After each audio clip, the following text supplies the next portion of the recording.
Hey there, We Can't Wrestle podcast listeners. If you haven't noticed, we have switched our server to Anchor. If you haven't heard about Anchor, it's the easiest way to make a podcast. Let me explain. First of all, it's free. There are creation tools that allow you to record and edit your podcast right from your phone or your computer. Anchor will distribute your podcast for you so it can be heard on Spotify, Apple, and many, many more. You can make money from your podcast with no minimum listenership, and it's everything you need to make a podcast all in one place. So go ahead, download the free Anchor app or go to anchor.fm to get started. Highly recommended by me and everybody else here at the We Can't Wrestle podcast.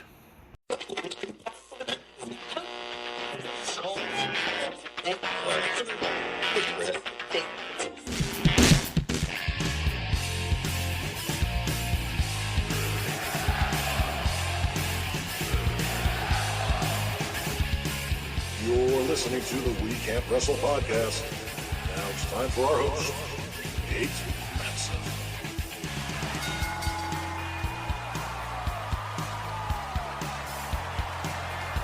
Hello, wrestling fans, and welcome to the latest edition of the We Can't Wrestle podcast. Nate here with you, and Aaron is here as well. And what an array of fucking talent we have on the show this week. You thought a three-man booth was crowded. It is a four-man booth on this week's edition of the We Can't Wrestle podcast. Aaron, say hello, and then we'll get to the special guests. Hello. All right, those were your instructions, and you did well. This is like a WCW 1997 pay-per-view. I was thinking the same thing.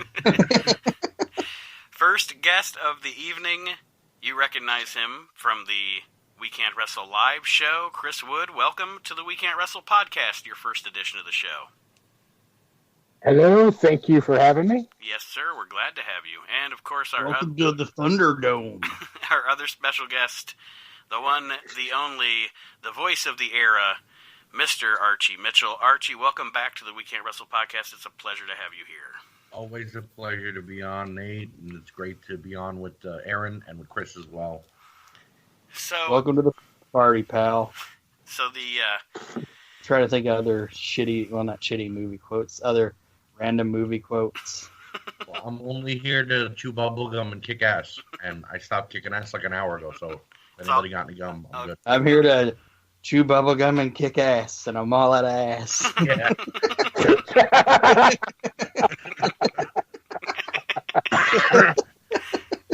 I see how this is going to go. Like you had any doubt. Like you were going, wonder how this is going to go. Well, I was going to mention also, Archie, not only of the Era Facebook group, but of AJM Customs as well. And I know Aaron just recently got some customs from Mr. Mitchell and was very pleasantly surprised. Yeah, you never messaged me. Did you ever get Arn Anderson in the mail, and was he in one piece? Because I get worried about the post office. Oh, yeah, it was excellent. Thank you. All right, good. Sorry for not messaging you. No, not a problem. Not a problem. I sent Pat a custom Patrick Mansonetti from the Era, and the funny thing is like 4 days before, someone else had sent him a custom, and the head fell off when it got there. So I sent him his custom, and I asked him, I said, tracking said it got there. Did it get there safely? He's like, look, as long as the head didn't fall off, we're fine. So he messaged me 3 hours later, and he said, son of a bitch, look what happened. And he shows me the head fell off. And I was like, really? The only thing that could go wrong did go wrong? Murphy's Law. But Archie, as far as custom figures go, or the Era, if you want to let the listeners know here quick at the top of the show how they can contact you, how they can get a hold of you and your wonderful work that I have a couple of pieces of in my collection as well, before we get started. Well, they could either join the Era Wrestling Group on Facebook. Just type in the and then EAR. It's for wrestling, memorabilia, sports, everything of that nature. They could also find me on Facebook at just Archie Mitchell, not one word, there is a space, or on Instagram at ArchieNJ38, all one word. And I thank you, Nate, for allowing me to come on and give myself shameless plugs like I'm Mick Foley, and I'm saying thank you, Philadelphia. I shameless plug everywhere we go. And you will hear you will hear me on this show whoring out our YouTube page. And I do want to make an announcement. This week, I have not actually started building it yet, but and Aaron and Chris are hearing this for the first time. So is Archie. This week, I bought a domain. We are going to have a website. WeCan'tWrestlePod.com is coming in 2020. So congratulations! That's a great move. Things are moving forward, and our YouTube page, of course. Join the YouTube page. Click subscribe. There's going to be exclusive content coming up on that as well, as in watch-alongs with the hosts and different things that I'm planning for the YouTube page. And if you're not a member, if you're only a member of the Facebook page and you're not a member of the Facebook group, join the We Can't Wrestle Facebook group as well. We have a lot of fun. These guys can attest to that. We have a lot of fun in the group, and I give away free shit all the time. I'm going into debt for this thing, but it's fun, and I love it. I love my listeners. You're the best audience in podcasts. Now, getting to the... Well, I got a question. I got a question for Arch. Mm-hmm. Now, have you ever made... And I know they have a Hasbro that's already Kerry Von Erich, but have you ever made a custom Kerry Von Erich? I have not yet. And Okay, the reason I say yet is because I have yet to really find a body that reminds me of Kerry Von Erich that is not that tornado punch like him and Tatanka had on the Hasbro. I've seen guys use Ultimate Warrior Series 2, just the chest, and then you have used the tornado legs, and then did a claw hand, and then a fist hand, and it's great, but once you mash up so much, it becomes a Frankenstein, and parts have a chance of falling off. So Kerry Von Erich did kind of look like I was Frankenstein. Gonna say, no. This is my thing. You would say that they have some of the heads are detachable. It needs a detachable foot. yes, You open it up and it's like, the foot fell off. Gosh. I actually saw someone on Instagram about a week ago selling a Legends Kerry Von Erich. And I don't know, and it was in Minton box, and I don't know if they took it out once or what, and I'm not joking, guys, the foot was detached from the figure and rolling around in the box, and I literally laughed harder than I've ever laughed. I wanted to leave a comment so bad, and I said, no, I'll get banned or I'll get yelled at. I said no, I left it alone. I just hear Fritz, I just hear Fritz Von Erich right now going, "Damn you, Mitchell! Damn you!" Could have just commented, "Wow, they made it." It comes with like a dead cat. Here's the crack up, and because we're going to be talking, Nate, you said we're going to be talking about Intercontinental champions. Yes, our 10 favorite Intercontinental champions. People are going to hate me for what I'm about to say right now, and I'm sorry to the listeners, to anybody I offend right now. I wasn't a Von Erich fan until recently, mainly because I didn't grow up during that whole, Texas wrestling WCCW time. And the only thing that kind of made me a Von Erich fan was their sons that are in MLW, right? Because those two guys can go. They're just like Kevin is the one that's still alive, right? Yes. Yeah. Well, they remind me of Kevin because I went back and watched older Kevin videos of him wrestling, and both of them move like Kevin. Because Kerry was more of a muscle guy. He really didn't go for that speed unless he was in, the ending of the match. So I'm sorry, but I was not always a Von Erich fan until recently. And I'm going to tell you right now, honestly, if you get a chance to go back and watch a lot of Texas, and I know we're getting off topic here. Well, we haven't got on topic yet, so we're still on topic. If you get a chance to go back and watch a lot of the Texas stuff, actually, Kerry was decent, Kevin was really good, but the best Von Erich was actually David. Yes. I think that if he would not have passed away at the early age that he passed away at, he would have been a huge deal in wrestling. That guy was... I agree with that. He was really, really good. Last few months I've watched them against the Freebirds, which is weird because I was a Freebirds fan. So I don't know how I never watched a Freebirds versus Von Erich match. Right. My personal favorite Von Erich is Lacey Von Erich. Really? Dude, wait a minute. Do you like Brooke? Ever seen Lacey Von Erich? Yeah, I have. I watched her in TNA, and she was not anything that... smoking body, but the face... That's what I'm saying. I'm not saying her ability. No. I'm saying her No, but her face, she looked like her dad. You know, she really wasn't that. No. No. She definitely should have been into beautiful people. That's all I'm going to say. You know, Her dad looked like a mentally challenged horse. well, she when she put that claw on people, that's what she looked like too. She was I'd let her claw I don't know why they let her use that move. All right, let's. I was gonna try to get through this show without having a beer, but Too late. I pissed him off too quickly. He needs a beer. I'm not pissed off. People can like what they No, like. I know. But Lacey Von Erich is, whew, good lord. Hey, look, I've heard worse. Josh Blevins, who's a friend of mine and Nate's, happens to love Brooke Hogan, and I don't know why. So, he and I look like about a month ago. Brooke Hogan is gorgeous. I'm like, Brooke Hogan is Hulk Hogan in drag. She's like, what are you talking about? She's talented. I'm like, at what?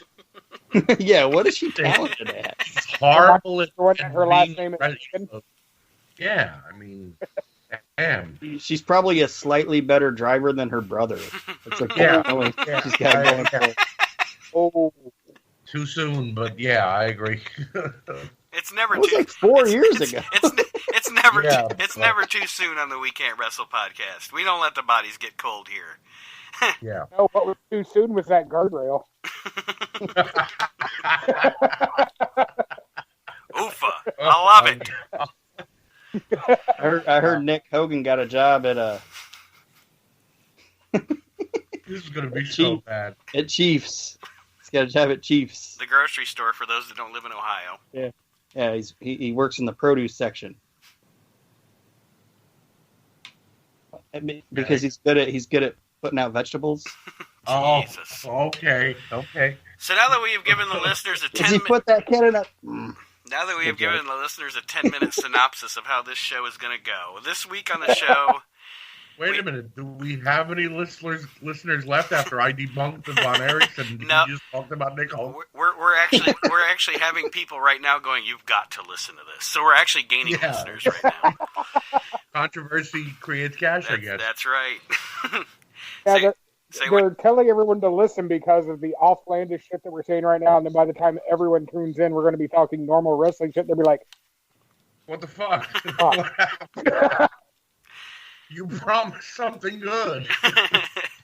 We're going to talk our 10 favorite... We Can't Wrestle. It's the first 25 minutes and the last 15 minutes.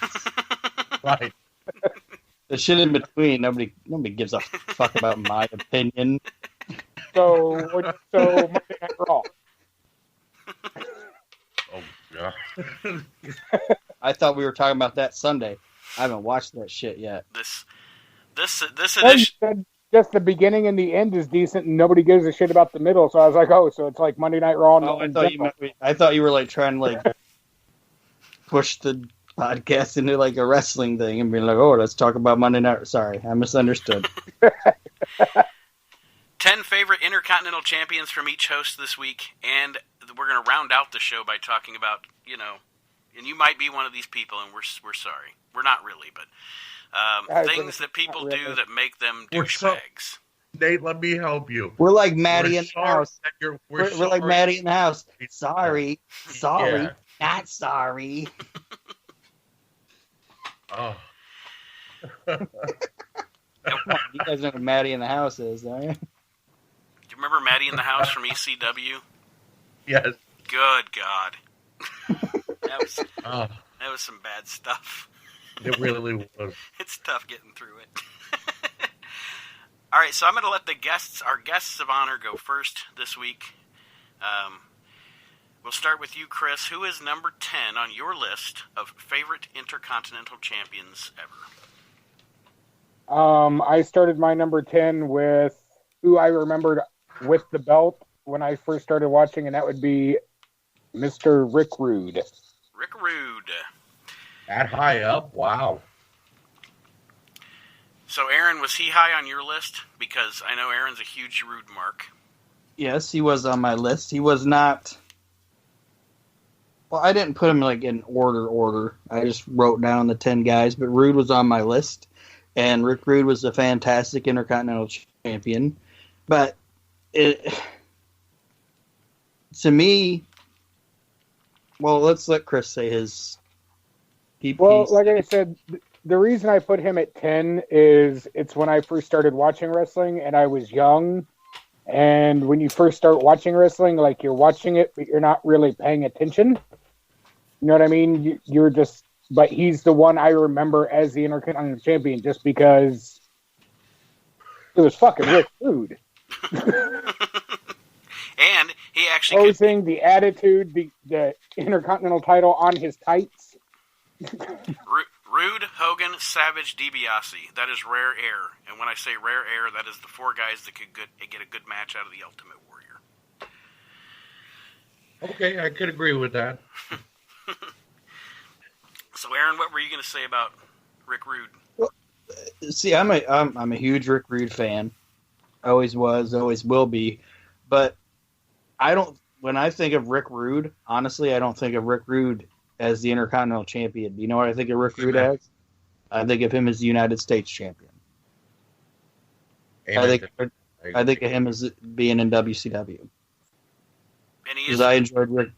Sorry, go ahead. I was just going to say, he is one of those guys that we've talked about this, I think, on the show before. He's one of those guys that I did enjoy more in WCW than I did in the WWF. Yep. Yeah. But I did have to scratch Rude off my list because he was on my list. No, he's not. Thanks, Wood. You're welcome. No, I'll jump in for a second and say I agree with Aaron. As great as Rude was in the WWE, they were never going to give him the ball to let him run and be what he wanted to be, even though he was with one of the greatest managers, if not the greatest manager of all time, Bobby Heenan. Which, surprisingly, he didn't want to be. You'd think they would have gave him at least one world title run, even if it was for 2 months, you know what I mean? Just to see how he was with it, you know. But then when he got back to WCW, because he started in WCW in a tag team with Manny Fernandez, when he got back there, an underrated group. Right, they were. Manny Fernandez, Rick Rude, and Paul Jones. You know what I call them? You know what I call them? What? They're the MWO. The Mustache World. Mustache World. I like it. I like it. Fantastic porn stashes. Each one of them is fantastic. And you know, got back. I have to say,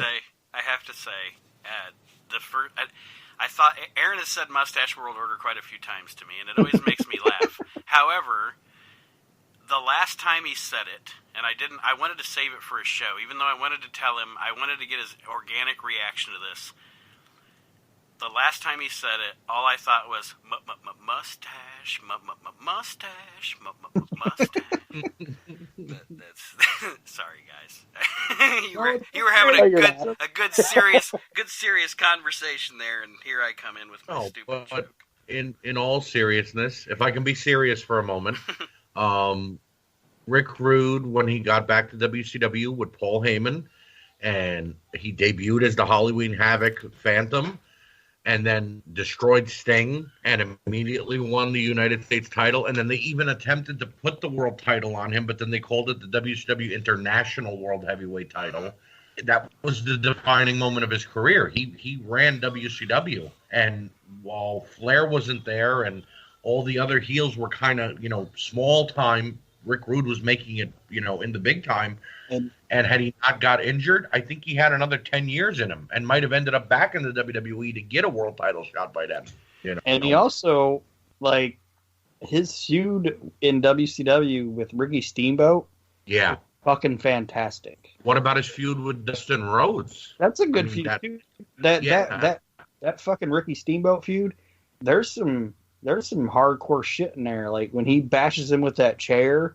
And they accuse Ricky of cheating on his wife and doing it. It's a fantastic thing. And I know we're going off the rails of him being the Intercontinental Champion, but it's okay. I was going to say, we talked about, Archie talked about him being with Heyman and the Dangerous Alliance and all that. If you really think about it, if you look at the beginning, and they kind of lost the focus of it as it went on, even though it was still a great faction.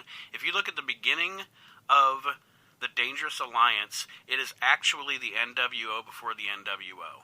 Because if you remember the first promos, Heyman said, "We're coming in here to literally take over WCW."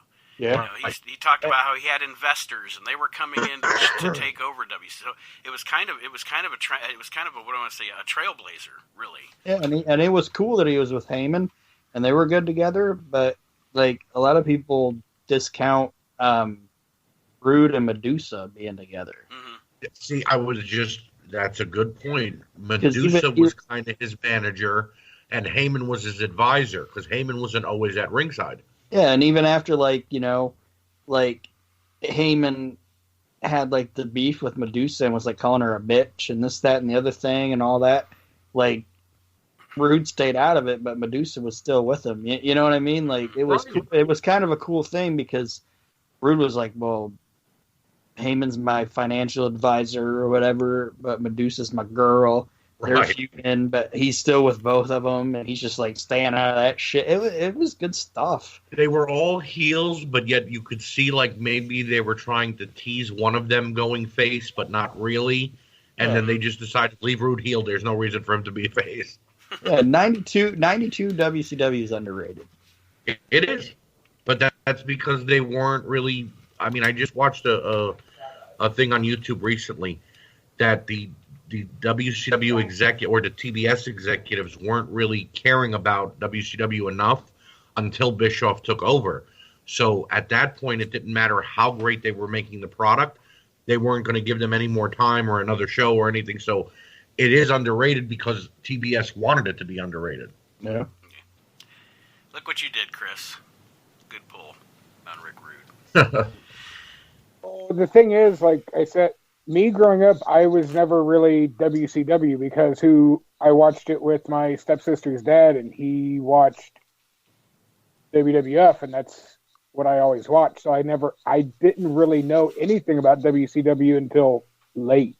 So, I mean, a lot of these guys, where you guys go on these WCW tangents, I'm just sitting here like, I'm getting educated because I never really was a WCW person growing up. Mm-hmm.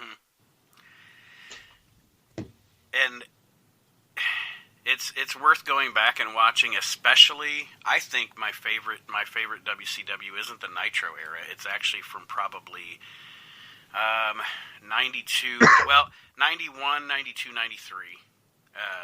There's some garbage, but that's every wrestling promotion. Actually, WCW is pretty good until like 94 when Hogan got there. Yeah. Right. Like, if you want to watch just a oh man, I don't even want to say standalone because there's good stuff going into it.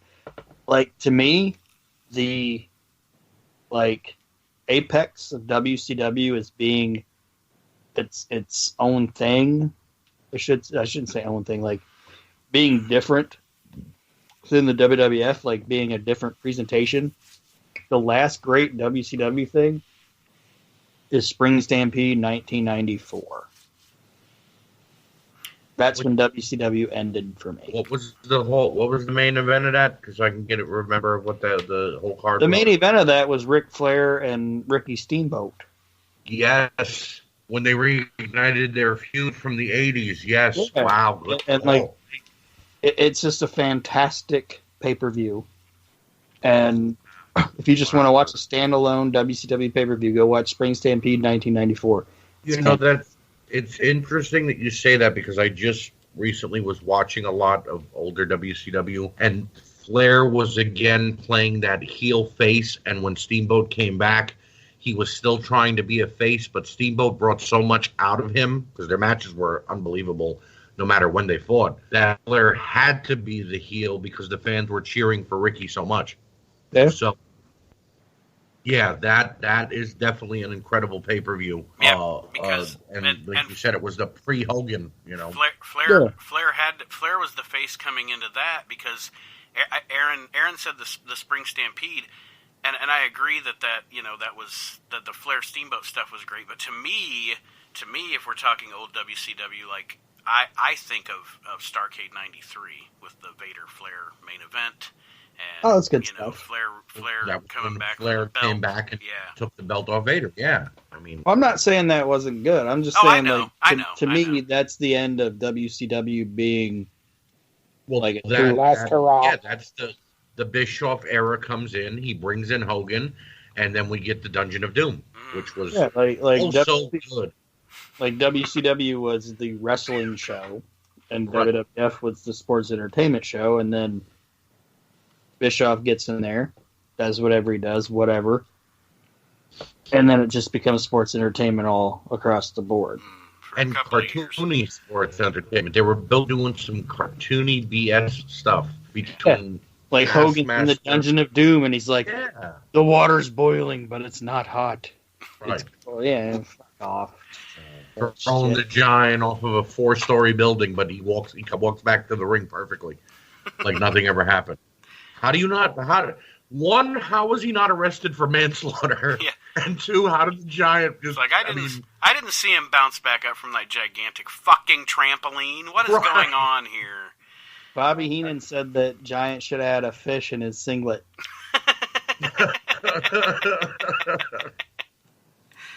All right, Archie, who's 10 on your list of Intercontinental Champions?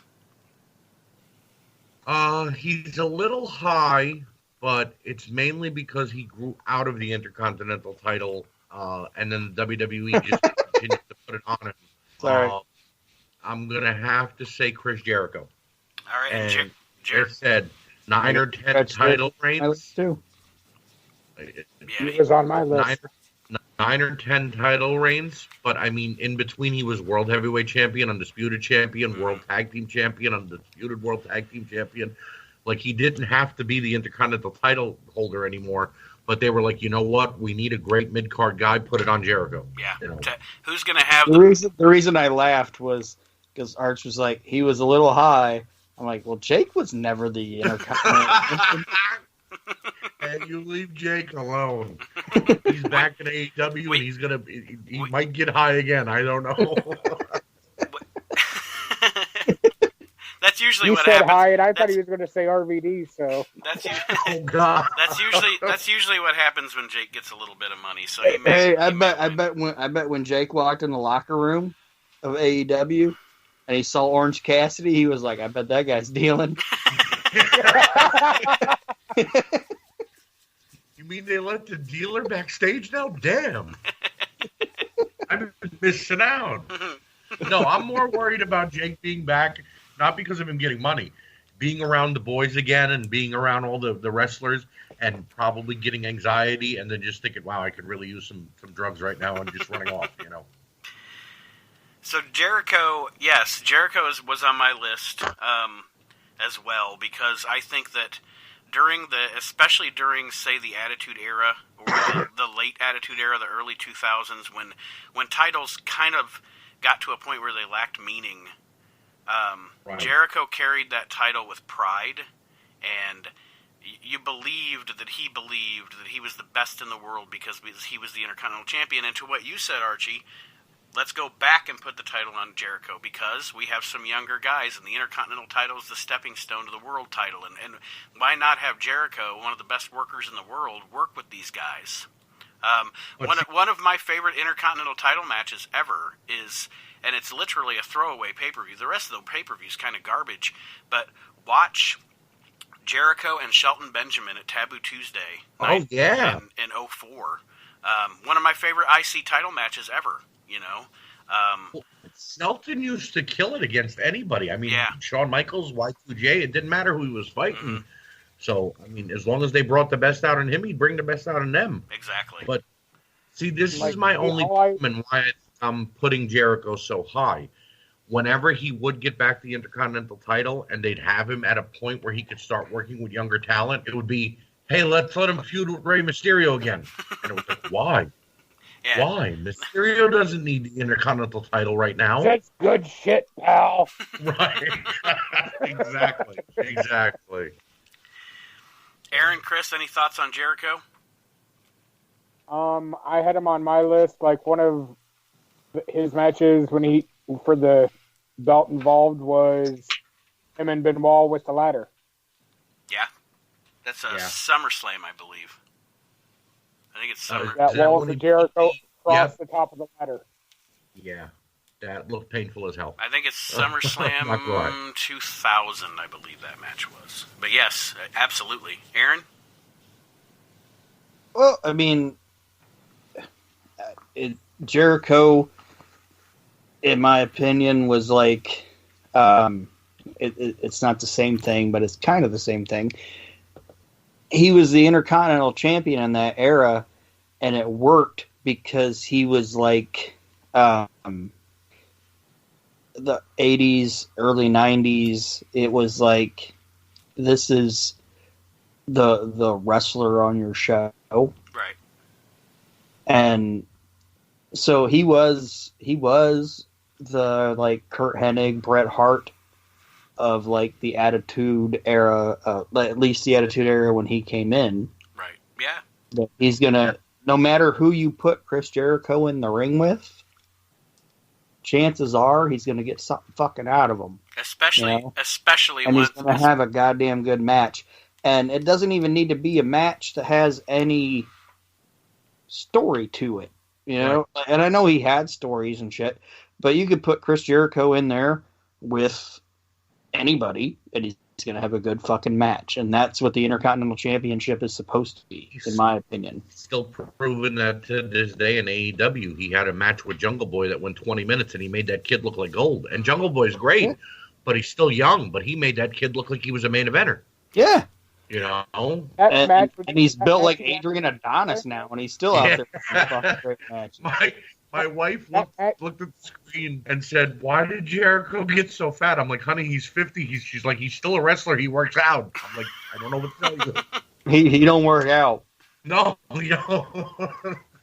But that match he had with Jungle Boy actually made me a fan of Jungle Boy because I was like, "Shit, this kid can go." Yeah. Did you read Chris Jericho's book when he was talking about getting into wrestling? When you read his book, he's like, when I got into wrestling, I wanted to be Owen Hart. You know, I haven't read his book about when he got into music, but now he's like, I want to be Vince Neil. Well, I think he hated Vince Neil. He definitely looks like him. Did anybody see the new Jericho AEW figure, a little bit of the bubbly where it comes with the play set with the bottle of champagne? I pre-ordered it on Ringside Collectibles, yes. Does he look like Mickey Rourke in The Wrestler to anybody? He does, or is it just me? Yes, he does, absolutely. Now, when you consider that he had a feud with Mickey Rourke over the movie, and then they made the figure look like that, you'd think he's like shit, you know? God damn it. Oh, and side note real quick, Nate, how you were bitching about how they didn't know how to book him. It came out the reason that they booked that match like it is, they didn't want to pull the WWE because apparently he's getting ready to go on tour in 2 months. Mm-hmm. Yeah. So they wanted him to drop the belt now as opposed to how WWE would always have him on a streak until all the advertising for the tour came out, and everyone was like, well, he's going to fucking lose. He's leaving. Right.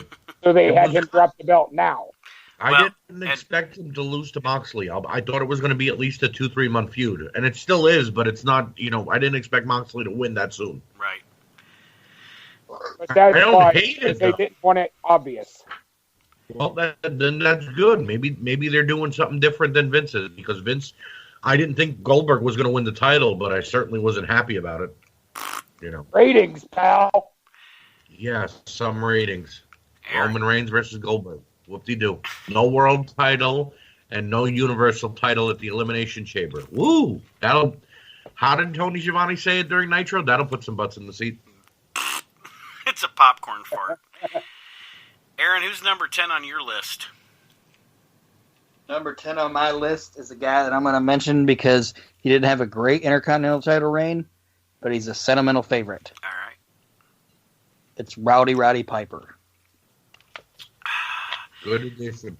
Good pull, and I'll say this, and then I'll let you guys discuss it. I did not put Piper on my list, but he would be up there for me somewhere because only, if anything, because him and Brett is one of the greatest IC title matches ever at WrestleMania 8. Agreed. I can agree with that. Yeah, his match with the Mountie was even good because of the story they told when he took off the shirt and the shot. He was wearing the water, the sweatsuit. what I mean? And then the jokes that he was throwing at Brett during the whole build up to the match. There was only one piece of bologna in the sandwich, but it was still a sandwich. Thank you, Mrs. Hart. You know what I mean? That's good shit. Everything about that match was great. So I will agree with Piper. And to me, it's great because the guy never needed a title, and he never had one, but he was always, and Nate knows this, he was always in like the top 5 of my, I'm going to watch everything this guy does. He cracks my shit up. He's fucking fantastic. And I'm like a huge Roddy Piper mark. And just being able to say that he had that time as a champion in the WWF is fucking cool, you know? And it's something that once you get that, you can't take it away from anybody. And he looking back, I wish he would have been like WWF champion at least once. And I understand why it never happened. But it was cool that Piper had at least one title run of some type in the WWF. Absolutely. In my opinion. I agree with that. He had the Intercontinental title run in the WWF, like I said, and then they made him tag team champions with Ric Flair in the early 2000s just for the joke of it, I think, because they beat the Spirit Squad. And then I don't remember how they lost the titles. I don't even remember who they lost the titles to afterwards. But the Intercontinental title run that he had, and that was the good thing about when he got the title. He won the title, I believe, at, was it, Nate, like a Saturday night main event, I think? It was, he actually won the title at the Royal Rumble. Piper did.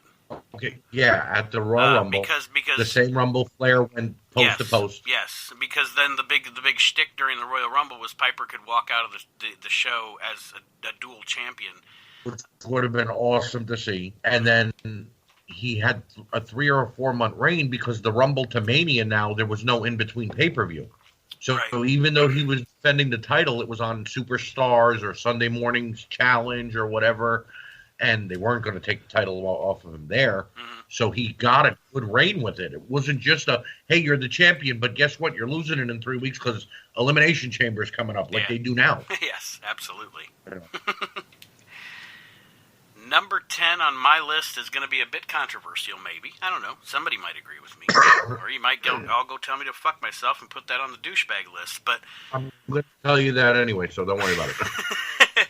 Number 10 on my list is actually a more modern era champion, and it's Cody Rhodes. I have no problem. I have no problem. I had him way lower on my list. I had him like number 4. Really? Oh, so he's on your list. Okay. All right. I had him at number 4 because when Cody won the belt, he was doing the whole broken Cody, and everyone was hating him, but he was so devout to bring honor back to that belt, and it brought back the classic look belt. And that is people that hated him fucking cheered him that night when he pulled that belt out. That is exactly why I put him on my list, because in the modern era of wrestling where it's hard to find, I mean, to be honest, guys, we've all been wrestling fans around the same amount of time. Some of us a little later, but we all remember, okay, I can tell you this right now, guys, from when I started watching in 83 until probably 2001, I can rattle off the lineage of any championship.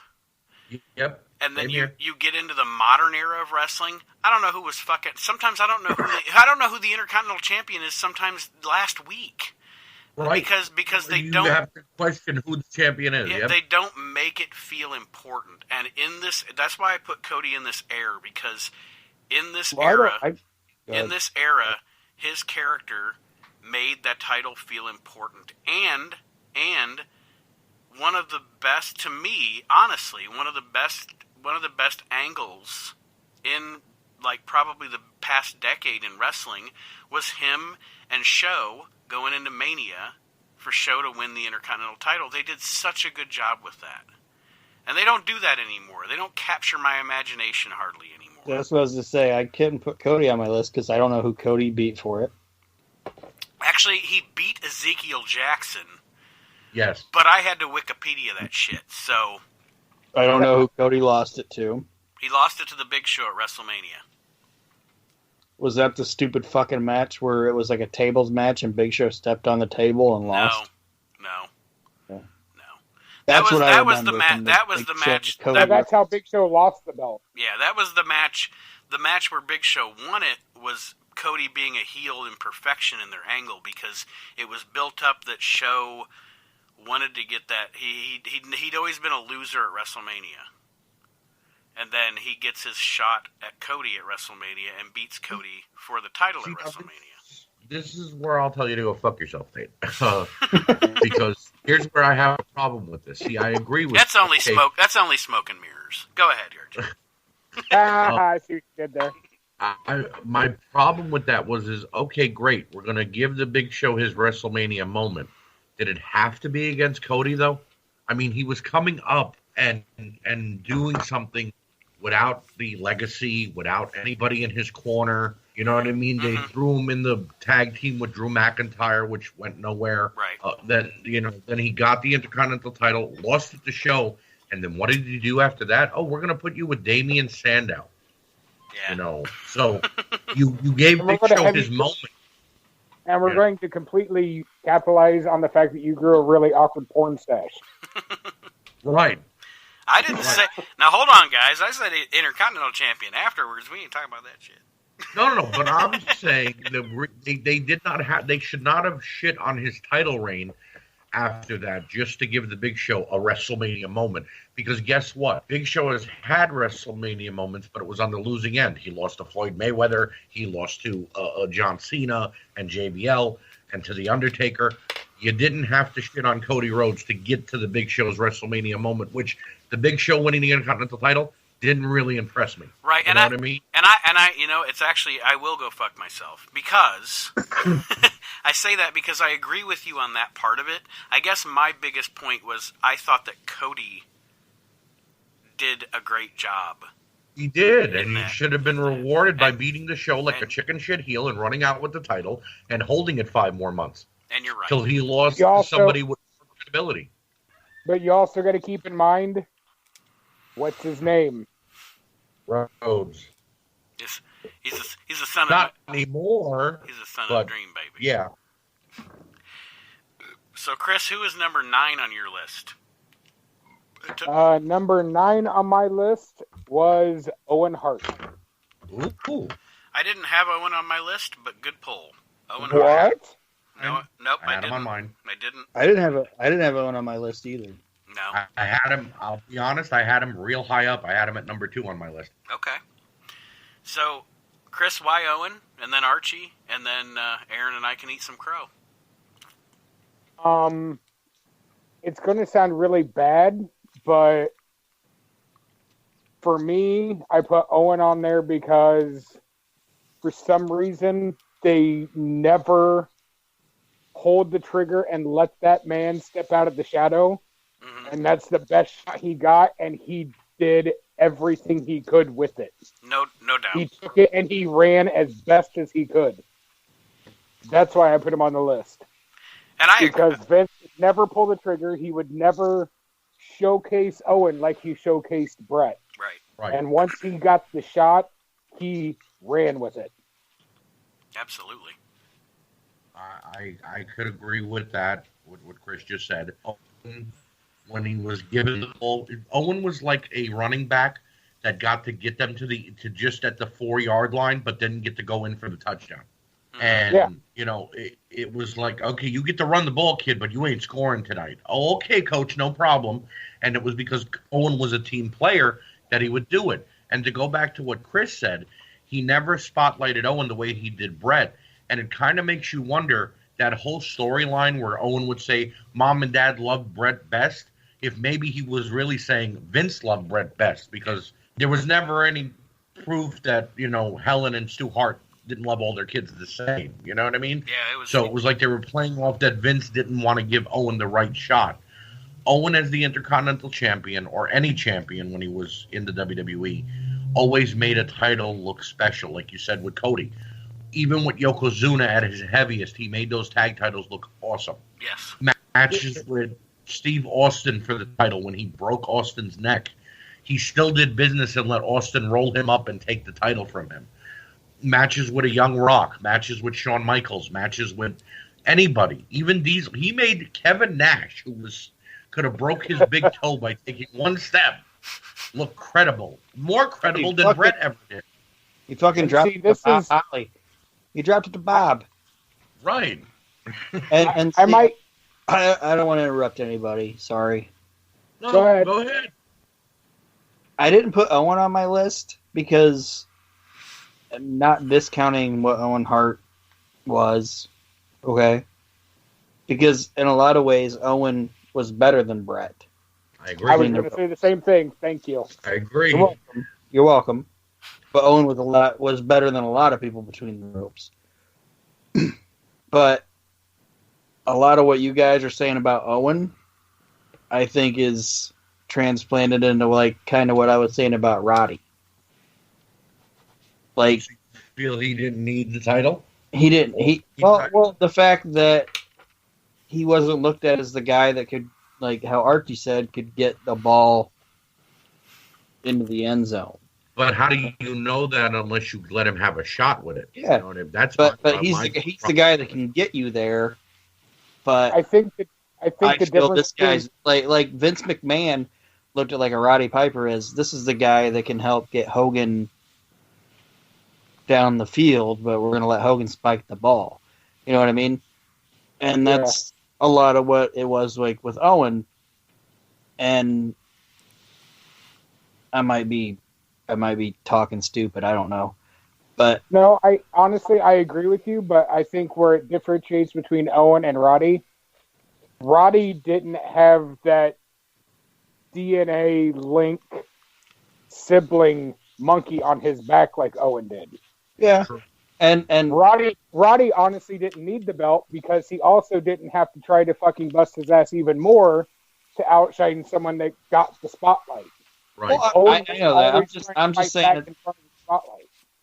just saying it's kind of similar in the fact that it really this guy's 10 times better than the guys you're going with, but that might be the reason why you don't do it, because he's going to overshine who you want to go with.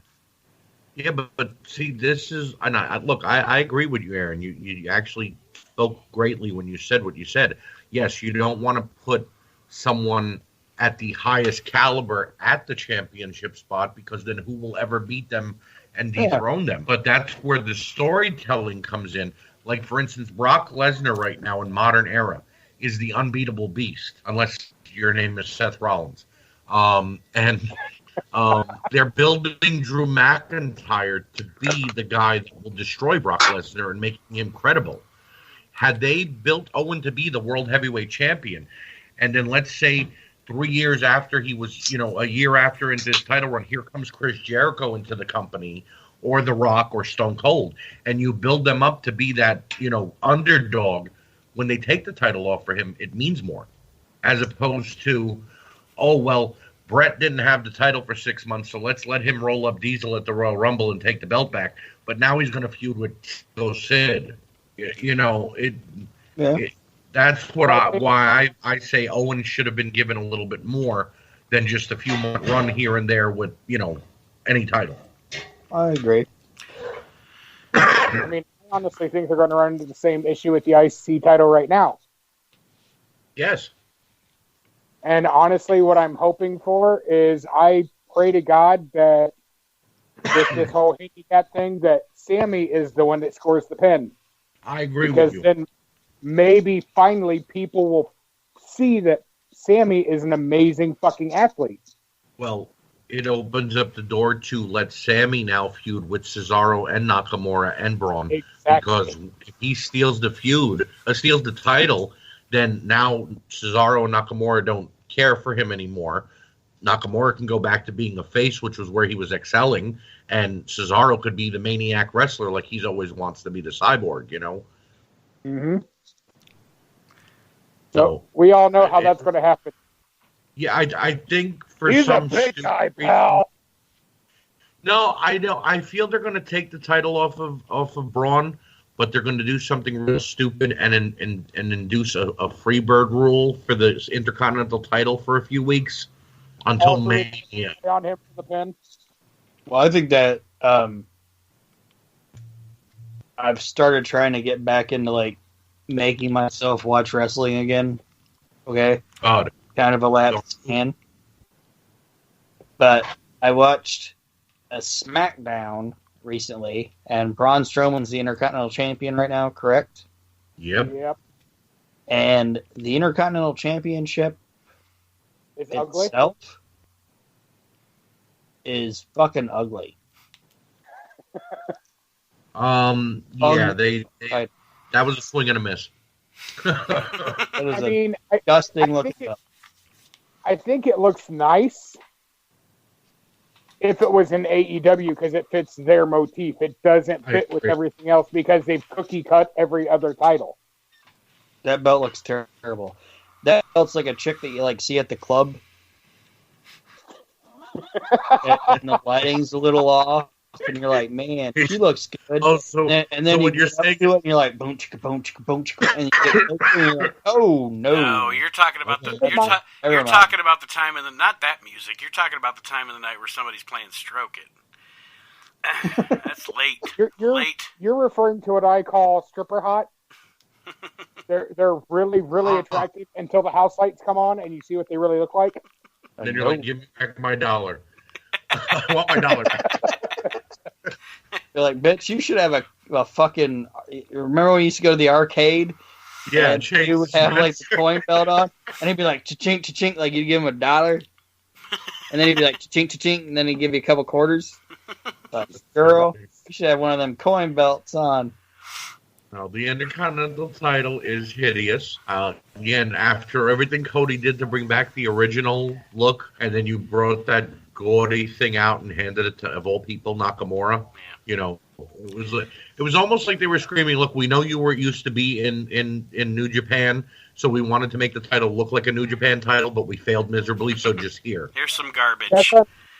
That's what I'm saying. It looks nice if it was an AEW. It's because just the proportions of it and everything, it goes more with how they have the tall belt. W. Archie, What's that? Archie, who's number 9 on your list? Number 9 on my list would have to be. Hold on, let me get to my list again. Sorry about that. My phone died. You had one job. Yeah, I flubbed. But you could ask Nate, I flub constantly. It's no big deal. It's no big deal. It's tied up in its headphones. Archie's avoiding the list like it's an AJ Styles figure or something. I think last time we recorded together, he called it the "We Can't Be Plumbers" podcast. So no, it's all right. Yeah, it's cool. Something like that. Number 9 on my list for former good Intercontinental champions.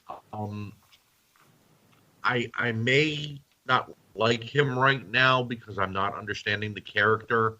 Seth Rollins has been a good Intercontinental champion, though, in the past. So for the modern era, I'd have to say Rollins at number 9. Rollins is a consistently good wrestler. Yeah. And, I mean, you can say whatever you want about, you know, how... And that's some of the problem with the modern product, which I won't drone on about it, but you have I mean, amazing athletes and amazing bell-to-bell performers, and they're just booked like shit, you know, so it's not their fault. So, yeah, I mean, I would definitely say if we're talking about the Intercontinental title being the workers' title, I mean, definitely. I don't even remember him having that belt. I think he's had 3 times. I don't remember. Yeah, I think, Nate, is it 2 or it's like 2 or 3 times, isn't it? I think it's 3. Yeah, I'm pretty sure it's 3. So, you know, the last reign that he had, though, got really convoluted because they brought him into the tag team with Dean Ambrose before Ambrose was going to leave, and they became the tag champions at the same time. And I'm all for a double champion, but when you... Oh, wait, was that that the summer of Seth and Dolph all goddamn? Yes. Okay. Yes. Yeah. Yes. Okay. That's probably why you checked out, because that was a really long drawn. It was almost as long and drawn out of a feud as Corbin versus Roman was this last winter. But Seth Rollins, though, I mean, whether it was against Dolph Ziggler for the 177th time, Dean Ambrose, the thing of it is, I like a champion, and I'm not a John Cena fan. I want you guys to understand that.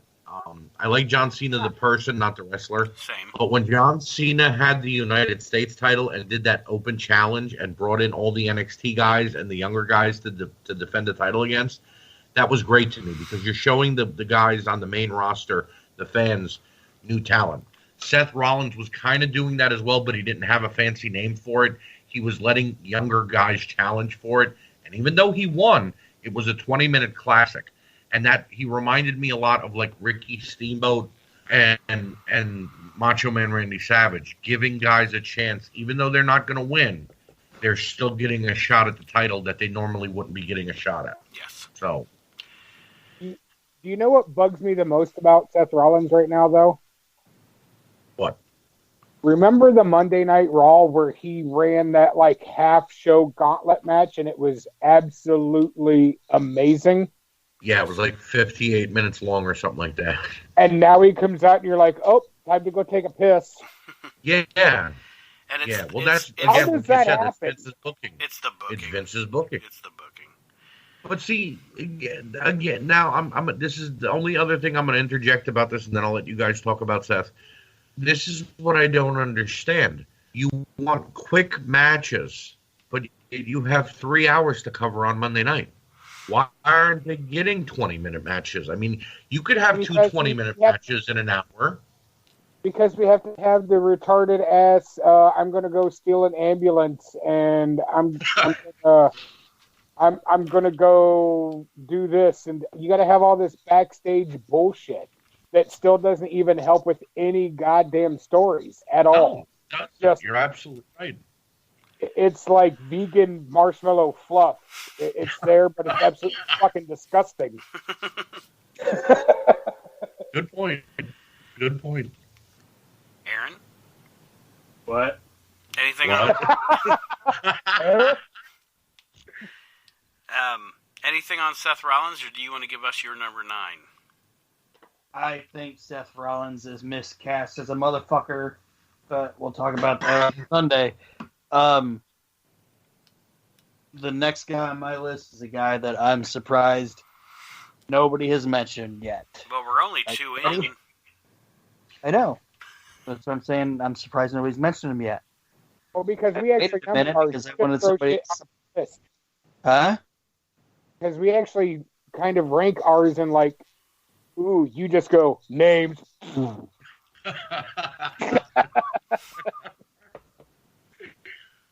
I can feel the Aaron go fuck yourself glare right now. Yeah, right? I felt it too. You could fill a thimble with how much I care about what you just said. Oh, He told me he was gonna Bobby Heenan you tonight, Woods. So there you go. But anyway, I've missed you too, Buttercup. Anyway, the guy on my list that I'm going to mention next is a guy that I'm surprised nobody's mentioned yet, and it's Razor Ramon. He's on my list. He's on my list. He was actually next on my list. Well, like I said, should have mentioned him.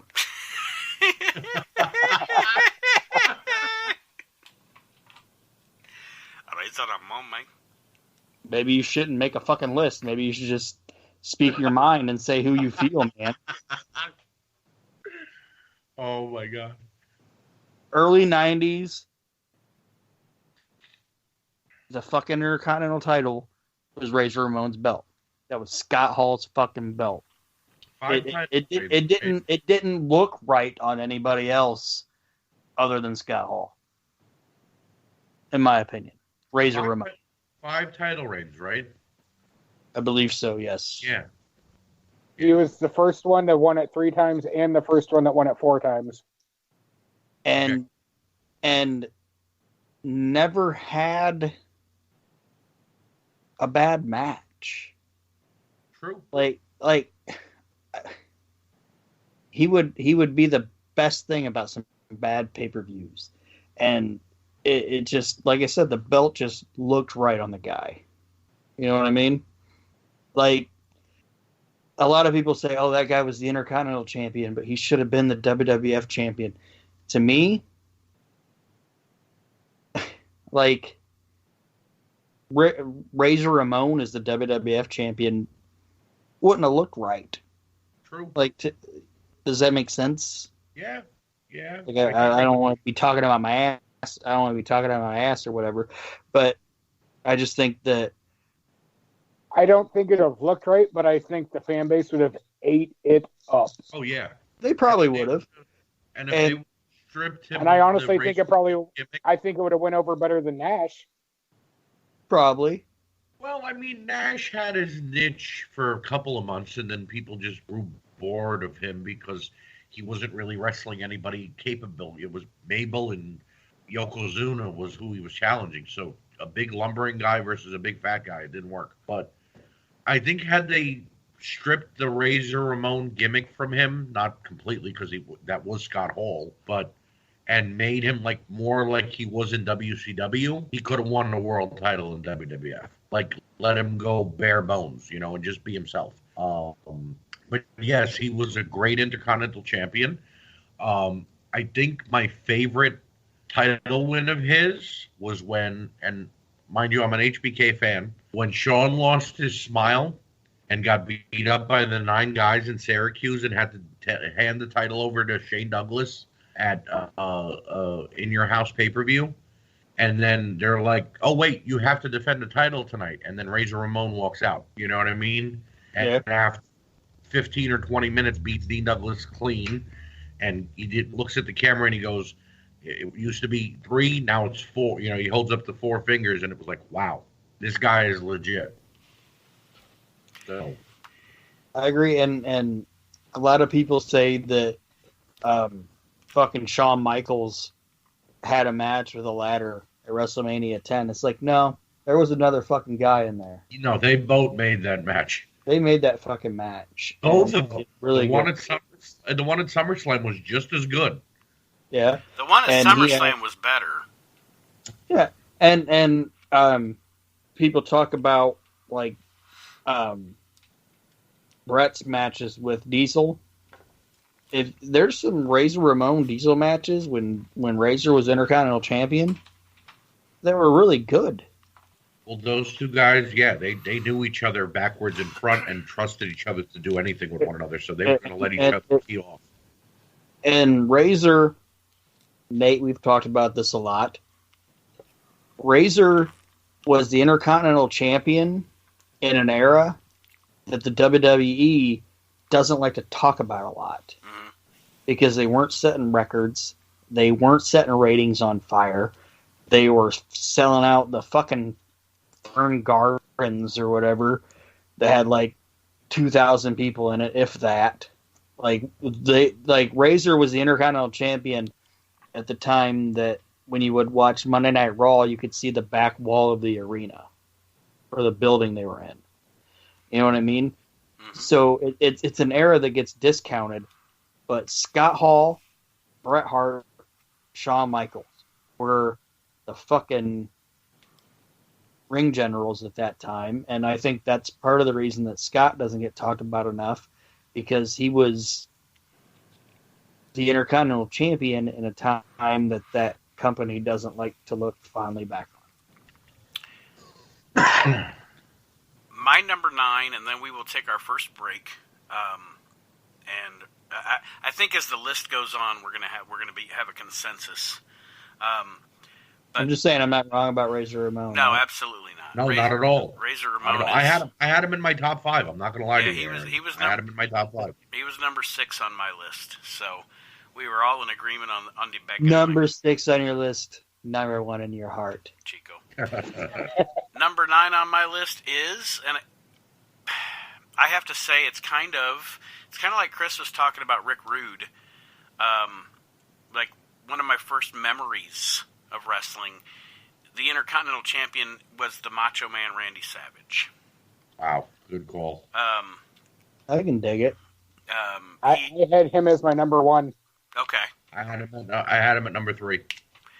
I didn't have him on my list. I think Randy, and I can see why you wouldn't have him on your list, Aaron, because I debated about putting him in the top 10 just because, if you think about it, in the grand scheme of things, in the grand history of the championship, he actually wasn't the champion that long. But he made it so goddamn important. Yes, and that's why, that one match made the Intercontinental title bigger than it could ever have been. Exactly. Yes. Steamboat. Him and Steamboat is probably my third favorite Mania match ever. My 2 favorite Mania matches ever are Angle and Michaels at 21 and Taker and Michaels at 25. But Savage and Steamboat is right behind that. And it is, like you said, it's probably the most iconic Intercontinental title match ever. Definitely. And Savage, and this is taking nothing away from Steamboat, but Savage felt like he was the champ. And Steamboat's title reign probably could have been better had it not been for politics and Steamboat's wife and blah, blah, blah. And I'm not taking anything away from Ricky, but he's not in my top 10. I know... Ricky was kind of a... Never mind. I won't say that. But Savage, to me, like I said, for me, it's kind of like Chris was mentioning with Rude. It's just kind of an iconic image in your mind as a fan. Right. Well, And what I'll for say... me, the reason I... Go ahead. No, go ahead, Chris. I was going to say the reason I had him at number 1 is because out of everybody on my list, he was the one, he made that title, he took it, and that was his world championship. Mm-hmm. The fact that, granted, it might have been a count out, but as Intercontinental Champion, he beat Hulk Hogan. Right. He did everything. That's probably why I didn't have him so low on my list. I had him as number 1 because the way he presented himself, it wasn't the workhorse belt when he had it. It was... I feel like the main title. Right. See, my thing with Savage is, and I'll go back to what Nate just said, one of the most, if not the most iconic Intercontinental title matches of all time. And it was because Savage made that match. If Ricky would have went up against anybody else at WrestleMania 3, that would have been an ordinary match, and it would not have been talked about. People would have been like, who did Ricky beat for the Intercontinental title? And you'd have to go Google it. You know what I mean? Yeah. But they brought the house down, that by the time it got to Hogan and Andre, the fans were still cheering, but they didn't pop big until Hogan slammed Andre. You know what I mean? Exactly. So because they were spent. Right. They were spent. Exactly. And it took that big moment for them to go, ooh, okay, we want to be in this again. But it was because of Savage and Ricky Steamboat that Mania was so big, in my opinion. And Ricky Hogan champion. I think it was when King Kong Bundy squashed that little midget. Good point. I think it was Lord Littlebrook. I think he squashed or something. No, he squashed Little Beaver. But I'm kidding. I know it was when Macho Man and Randy Savage had their match. But Bob Uecker was like, yeah, there's a lot of Little Beaver running around here. It's one of the best lines in commentating history. Without a doubt. And it's Bob Uecker who delivered a lot of them, but definitely one of the best. In March of 1987, Hulk Hogan and Andre the Giant brought 93,000 people into that arena.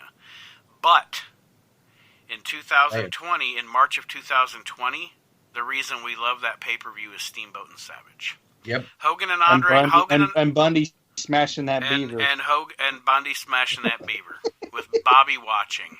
What a crazy night that was. To just end my point, Savage may not have held the title long, but Savage had that title and brought prestige to it, because at that point, people were still going, what's an Intercontinental title? You know what I mean? Yep. It was like, where did he win it? Rio de Janeiro? What tournament? What? You know what I mean? It was like, and then Randy Savage got it. It was like, oh shit, this guy's a champion. You know, Right. And it was the leadway into him being a champ of the world heavyweight champion. So it made sense. It was the perfect. You give that man a mic, and it was over. Yeah. Patterson won it in Rio de Janeiro. Yeah. He's a guy that doesn't know anything about smashing beaver. And now the Intercontinental Champion might be El Generico. So there you go. All right. That joke fell flatter than a plate of piss. All right, guys. We are going to... I understood what you meant, but I don't know. It wasn't that great. They can't all fucking be good. Jesus. All right. You're right about that. I'm sorry. Go fuck yourself. Go fuck yourself, Nate. we are going to take our first break of the show, as much as I'm loving it. And when we come back, we will have more of our lists of favorite Intercontinental Champions. And I'm making a list as I talk to these three guys about douchebags. We'll be right back with more. God, we're all on it. Of the We Can't Wrestle podcast. Well. You can't wrestle. So what did you do? You went out there and you started a podcast. You got that right. Ladies and gentlemen, you're listening to the We Can't Wrestle podcast. And I am Brian Pillman Jr. The We Can't Wrestle podcast is a podcast about wrestling and a bunch of guys that don't know how to do it. But I, Brian Pillman Jr., am very good at pro wrestling, so I don't need to start a podcast called the We Can't Wrestle podcast, but I'll gladly put my name on the brand. I'll gladly go on the line to say that the We Can't Wrestle podcast is one of the most informative, most balanced, non-biased podcasts out there. Thank you very much, and have a good listen. All right, wrestling fans, welcome back to the We Can't Wrestle podcast. Aaron is Mick Foley horse laughing me right now, like a prick. Mickey DiPaolo made a card that nobody knew about.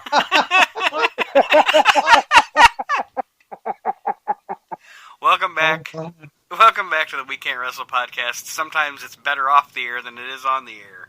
But we are talking Intercontinental Champions this time around on the show. And we have covered quite a few so far. So now we're going to see, I think as I said, the list goes on, we're going to start knocking guys off each other's lists. I know I've already knocked Cody and Savage off of mine, Razor Ramon, Chris Jericho. So Chris, you are next. Who is next on your list of favorite Intercontinental Champions? Chris Benoit. I did not have him on my list. You said it. Ooh. Chris comes on the show. Chris comes on the show, and everybody's like, dun dun dun dun dun dun dun. It's okay. I don't get a paycheck for this. I can stay here while I want. Yeah, we don't. Nobody gets paid to be here anyway, so you can say whatever you want. If Vince ever picks this up for the network, then we'll dub out the Chris Benoit line. Yeah, it'll be Gomboshnik. Yeah. But that being said, Chris, go ahead, and I'm going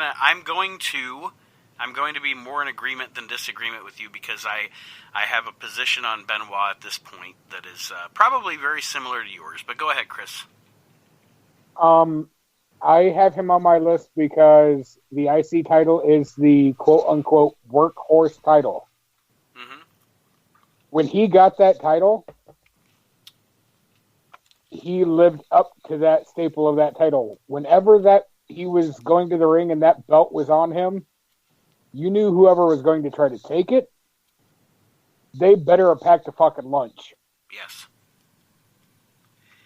And do I agree and support the man and what he did? Absolutely not. But it cannot. I'm one of those people. What he did and the atrocity that occurred still can't take away what he accomplished and what he did in that ring. And that's what I was going to say about Benoit. So we'll open the can of worms. Is at this point, do I ever think they should put him in the WWE Hall of Fame? No, because that's a stupid argument. Like people, Chris Benoit should be in the Hall of Fame. No, he shouldn't. He shouldn't be in the Hall of Fame because a lot of times it's about more than what they did in the ring. And also, the Hall of Fame, no wrestling Hall of Fame. There's not, whether you're a WWE person or a fucking Dave Meltzer person or whoever, other than the one in Des Moines or whatever that has an actual building, there's not a real wrestling Hall of Fame anyway. It's all subjective. WWE should never put him in the Hall of Fame because the Hall of Fame is a publicity stunt anyway. However, can you discredit what the guy did in his career before he became a monster, before he did what he did? Absolutely not. He was one of the greatest wrestlers that ever lived. So I will not discredit what Chris said because I agree with what he said. When that guy came to the ring, you knew you were going to get a good match, and anybody that says that they didn't now is a fucking liar. And that's my stance on it. And I'm in the same boat, like where people are like, "Oh, I can't even watch his matches anymore." It's like, no, I can still watch a Chris Benoit. You're not a wrestling fan. I can still watch a Chris Benoit match. I mean, I'm not gonna lie and say that, I don't think about it, but I can. Once the match starts going, I can watch a Chris Benoit match and still enjoy it. Yeah. But I don't want to talk too much about it. It's tougher. I'm just saying. Let me say this: it's tougher to watch Benoit after like 04, if that makes sense. Like, because you're getting closer and closer to the tragedy, I guess. But that's kind of the, I like the early stuff. It doesn't even. I don't know. I'm more different than that. Well, see, like for me, Benoit was my gateway into WCW. Mm-hmm. Like when I first started watching WCW, he was who I seen. So that's probably why I'm of the opinion that I am, because when I started watching WCW, there was this Chris Benoit dude, and he was a fucking beast then. See, to me, I was like, oh shit. See, to me, it's easier, like with what Nate said, with like after 2004 or whatever, right. To me, it's easier watching Chris Benoit in WWF than it is watching him in WCW. Because you don't have Nancy around? Yeah. Yeah. That's weird. And I get past it. I'm like, I'll get past that. But that's weirder. And it's going to get into like a whole wormhole that I don't want to talk about. I'll say this, Benoit. Benoit, the wrestler, was a great wrestler. Was by far he was the standard bearer in a lot of companies. Mm-hmm. I first saw Chris Benoit in WCW in 1992 when he came from New Japan for that few months, and then watch that match he has with Too Cold Scorpio. Right, everything was a Clash of the Champions, and they those guys blew it up. I mean, they were fucking fantastic. That had a great catch can match, and then went to the air, and you were like, "Oh, they do this too," But then he disappeared, and then I was flicking my first ever vision of ECW. I was flicking through the channels, and I got on a channel they were on. I didn't realize we even got that channel, and it was Chris Benoit lifting up Sabu and dropping him on his neck. Yeah, I don't mean to cut you off, Archie. No, go ahead. But yeah, that's what I was gonna say. My first, and I remember the Scorpio Benoit match. Right. Hindsight. But he wasn't a big name, right? He was still the young up and comer. My first vision of Benoit as a major player is the promo video they did after he broke Sabu's neck, where he's in like the denim vest jacket. And he's doing the thing with his hands, and he's cutting that very slow, deliberate promo that captured my imagination. And that's what I always say about wrestlers. I like a wrestler once they capture my imagination. Until they capture my imagination, they're just a guy on the show. Nate, this is going to sound maybe stupid. You guys might say I'm stupid, but he was in the triple threat in ECW with Ethan Cohen and Shane Douglas back then. And every time he cut a promo, I always said, man, this guy should be a horseman. Yeah. And then he went to WCW and became a horseman, and I went, shit, this guy proved himself. But then he came to WWE in an incredible storyline, which they actually painted that storyline of them leaving WCW and going right to WWE with no compete clause or anything like that. And he caught fire. And Chris Benoit I agree with Chris when you say that the Intercontinental title is the workhorse title. Yes, it is. But I've always also seen the Intercontinental title as a stepping stone or a foot in the water, meaning if they put that title on you and you do great with it, guess what? You're in line for a world title run somewhere down the line. And Benoit did that. He won the Intercontinental, he won the European, he won the tag, and then next thing you know, he wins the Royal Rumble and he becomes the world champion. So he used the Intercontinental title for what he needed to, for his purpose. So he was a great Intercontinental champion. As far as the whole devastation and what he did to his family, it's horrible. It's ungodly. Do I believe there were other factors involved? Yes, but that's another story. I think after the, there's that show that comes on. Dark Side of the Ring. Dark Side of the Ring. I think after that episode airs, Nate, you need to do a We Can't Wrestle podcast about it. We could talk about it then. Definitely. It's going to be really awkward, too, because apparently Jericho is actually narrating that episode. Which is kind of weird, but, how someone so close to what was going on could do that, but whatever. I'm interested to hear what Chavo said, has to say about it, because he talked to him and whatever, but as far as Chris Benoit, the Intercontinental Champion, goes, he was a great Intercontinental Champion. So, Archie, that brings us to the next person on your list that if it has not been knocked off of your list. No, has not been knocked off my list, and it's going to be weird. We're going to get a little weird here. He's a favorite. I want to tell you, I'm going to isolate that clip right there. Okay. We're gonna that's gonna be the beginning of the show from now on. Just Archie going. It's gonna be a little weird here. Go ahead. Our buddy Patrick Mansonetti loves this guy, and even though he was only champion for like a month, the storytelling behind that title reign and that title win was epic, in my opinion. Marty Jannetty. Okay. Oh, that's a good choice. It's a Marty party, baby. Yeah, and I don't want to go to a Marty party, buddy. Shout out Patrick Mansonetti, who might be. He says he's not a fan, but I think he's the biggest Marty Jannetty fan I've ever met in my life. Marty left after he got thrown through the window, and then all of a sudden attacked Shawn Michaels outside of Monday Night Raw, and they battle, and he fights Shawn at WrestleMania, but he can't get the job done.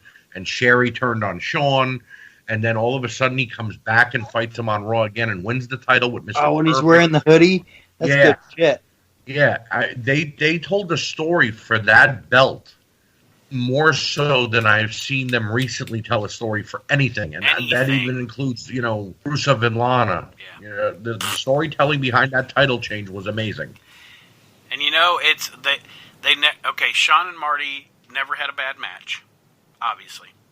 Nope. And I have to, this is a sidebar. We do lots of sidebars here on the We Can't Wrestle podcast, those of you listening for the first time. But at the Royal Rumble 93, Shawn and Marty have a title match. And this is even before what Archie's talking about, where they had the Monday Night Raw angle.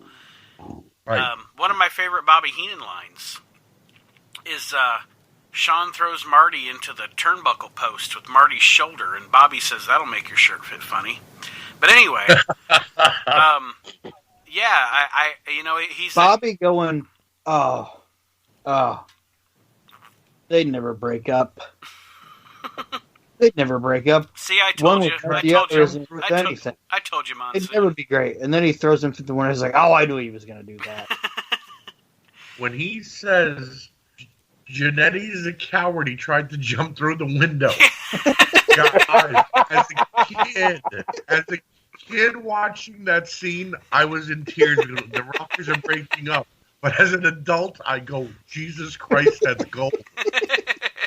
You know, it's the best line ever from Bobby Heenan. Other than Don Rickles, Bobby Heenan's the funniest guy that's ever lived. And the great thing about Bobby, though, is you don't get it till you're older, and then you're like, oh my God, this guy, oh my God. Chris is right, because as a child, I remember hearing that line and going, what? I don't understand what he's talking about.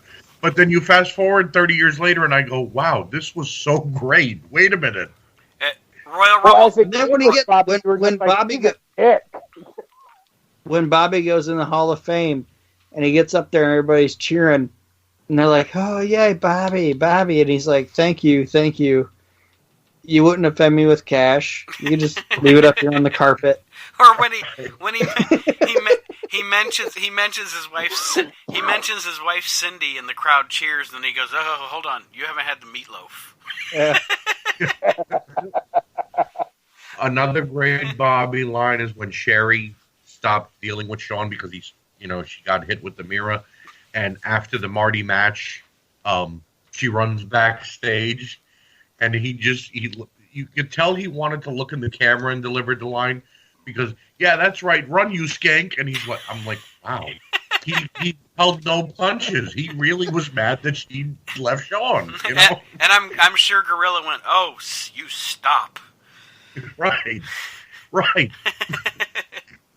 See, that's the other thing about wrestling, and I'm sorry to get off track here for a second. The announcers made wrestling so much better. Yeah. Whether it was Gorilla and Bobby, or Jesse the Body Ventura, or even Roddy Piper on commentary, they just gave you more. And when you got whoever that guy is, the lead announcer on Raw, I don't even know his name. I believe his name is Vic Joseph, but I believe I know him. They got rid of him. I believe I know him as Welcome to Monday Night Raw. Right. It's like NPR, for Christ's sake. Right. You know who was underrated? Like, I love Gorilla and Bobby. Okay? Love them. Vince and Bobby's underrated. Vince and Bobby on Monday Night Raw with Macho Man was a great three-man commentary group. Mm-hmm. And, they were. But even just Vince and Bobby by themselves, definitely. They were really good. You know, I think they did Superstars, right? Yep. They were really good together. Care who he was teaming up with. Bobby was happy to just be on commentary when he wasn't out at the ring managing somebody. You know, and then now you look at AEW, and I know, Nate, you hate Excalibur. Yeah, I hate Excalibur. He should go rob a bank so he gets arrested. Tony Schiavone is a good announcer. AEW should just be Taz and Jim Ross. Yes. Oh, so he can get everybody's name wrong? Or call Nyla Rose a man like 8 times and then have to make a tweet how he didn't mean to offend her? Well, I could only see her through one eye. Yeah. Sorry, I made a Bell's palsy joke. Sorry, guys. Yeah. And the thanks you used to have had one eye. By God. Nate, I'm happy you made that joke because I was about to go off on Nyla Rose, and I don't think we want your listeners to hear what I have to say about her, or him, or it, or whatever. So we'll just leave that alone. But back to Marty Jannetty. Circling back to Marty Jannetty. That was the most off-road, back-on-track swerve ever. That's okay. Vince Russo ain't got shit on that swerve. Trust me, you don't want to hear me bitch about Nyla Rose, so we'll just go on to Marty Jannetty. We'll have things are swinging left and right. Let's not talk about Nyla Rose. Right. Oh. We'll have Archie on the We Can't Wrestle live show sometime to talk about Nyla. All right, but I told you I'm not wearing sleeves. I'm gonna not wear sleeves in honor of Kyle. In honor of Kyle. Don't know if he still has the coronavirus or not. We'll find out Sunday, folks. What are you talking about? Oh, my God. I got the Mandela virus. He doesn't drink Corona. You know what I got? You know what I got? What do you got? What do you got? I got the Budweiser virus. Budweiser virus. All right, Aaron, who's next on your list? Next on my list is a guy that I know everybody's going to say, so I'm just going to say it now. And we were talking about a person that would take the championship and make it their own. It's the Honky Tonk Man. Fuck you. He was next on my list. I actually didn't put him on my list. Yeah. I literally didn't put him on my list because I knew one of you two, if not both, were going to have him on yours. That dude made that his world championship. Yes, more than anybody ever, probably. Because he knew, I'm never going to get higher than this. And I should have never been here. And I'm not knocking him. That's not a knock on Wayne Ferris. Wayne Ferris understood the position he was in and knew I shouldn't be here right now. But I'm going to make this the most entertaining thing on the fucking show, and that's what he did. As silly as it sounds, and you may disagree or agree, I'm going to compare this Honky Tonk Man, what Aaron just said about the Honky Tonk Man, I'm going to compare it to an actor.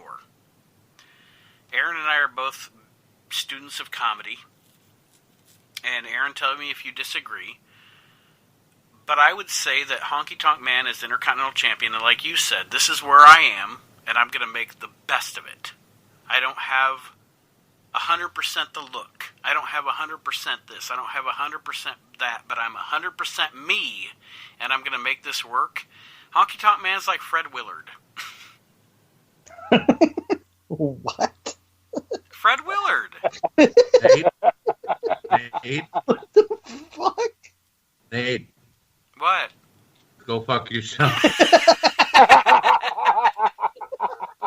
That was the worst comparison I've ever. Really, Fred Willard? Yes. Because Fred You Willard. done fucking broke Aaron. Way to go. Fred You Willard. broke Aaron. Hold on. Stop. I'm going to make my case. No, you guys didn't break me. It's just somebody else yelling at Nate. That's not me. Hold on. I'm paying for the fucking server here, so I'm going to make my point. Okay, go ahead. Fred Willard is not. He doesn't look like a leading man. He never gets the leading role. But everything that he's ever in, he's the best thing on the show. And you remember. Fred Willard. The Honky Tonk Willard. All right, next guy on my list. Shut up. We're totally going away from on. Hold on. Douchebag list. Aaron on Honky Tonk Fred Willard. Okay, we got that now. You're the douchebag in that situation, brother. I'll chime in for a second, and I will say that the Honky Tonk Man was a great Intercontinental Champion. The greatest of all time, baby. I think. Wait, hold on, guys. If I would have to compare the Honky Tonk Man to anybody, it would be Fatty Arbuckle. What? Oh God! What exactly? I'm just saying that's how fucking lame it was that Nate said fucking Fred Willard. Fred Willard. You know, here's the crack up. I haven't heard Fred Willard's name said in 10 years. And Nate was brought it out. That's what I do. Hasn't anybody figured out I'm the weird facts, fucking obscure reference guy yet or not? Well, back to the Honky Tonk Man. If I had to compare the Honky Tonk Man to anybody, it would be Vin Diesel, Brett Butler. The fuck? God damn it! Get back to the fucking conversation. Honky Tonk Man was a great champion. I hated that they had to let him get run over in like 8 seconds by the Ultimate Warrior. Again, crushing a title run like that great. They could have at least let it be a 5-minute match. But my only problem with the Honky Tonk Man is it's a one-dimensional character, and there was never any room for any growth. Like, he was never going to be a face. He's a one-dimensional character. And I look at it as he was always meant to be a heel, which he played the heel to to the T. He was perfect for it. And with Jimmy Hart, he was great. But they kept trying to add to the character, like the putting coolest Greg thing Hammer about, Valentine with him. Didn't work, Rhythm and Blues should have been bigger than what they were. And if Greg Valentine would have gave a shit about it, they would have been great. The best thing about the Honky Tonk Man was that he was an Elvis impersonator. Oh, yeah. Who the fuck Elvis was. Right. Like, to him, he was just like, this is me, man. And then they're like, oh, you're trying to pretend to be Elvis. I don't know the fuck And Elvis. that was so Fred Willard of him. It was amazing. Oh, yeah. Like, when I see Wayne Ferris on TV, I think, fucking Mighty Wind. Or when I see Fred Willard on TV, I think, fucking dude that owned the fucking lunchbox on Roseanne. Oh. Or no, he didn't own the lunchbox. No, that was his husband. That was Martin. That was Martin. And it brings me back to Martin Mull, which reminds me of Jimmy Hart. It's like Jimmy Hart and Honky Tonk Man together were like Martin Mull and Wayne Ferris together. Oh, but wait a minute. Wait, Aaron, to add to your point, when they put Greg Valentine with them, it was sort of like Dan Connor on Roseanne. Yeah, because they were both fat and unattractive. It worked. It worked. Nate, I'm sorry. But I just... I'm sorry, Nate. But Let's that see, was what is just that? the worst comment you've ever made. Let's see here. 14 minutes I gotta cut out of the show. Okay. There we go. Marked for edit, ready to go. On my list, Wayne Ferris, people that compare Wayne Ferris to Fred Willard. Are you really saying that Fred Willard isn't good, Aaron? No, I'm not. That guy's funny as shit. Oh, I think he's funny as shit. But your comparison was poop. All right, so now the next person. Think of it, The Undertaker always reminded me of Benny Hill, but another episode. Archie, I hate you.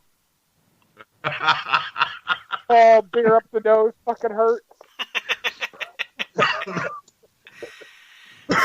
So I guess I'm next. The next person on my list, because I had to mark off the Honky Tonk Willard, is Fred Willard. Goldust, Dusty's other son. Bastard child. Good choice. I think Good that. choice, actually. I think that.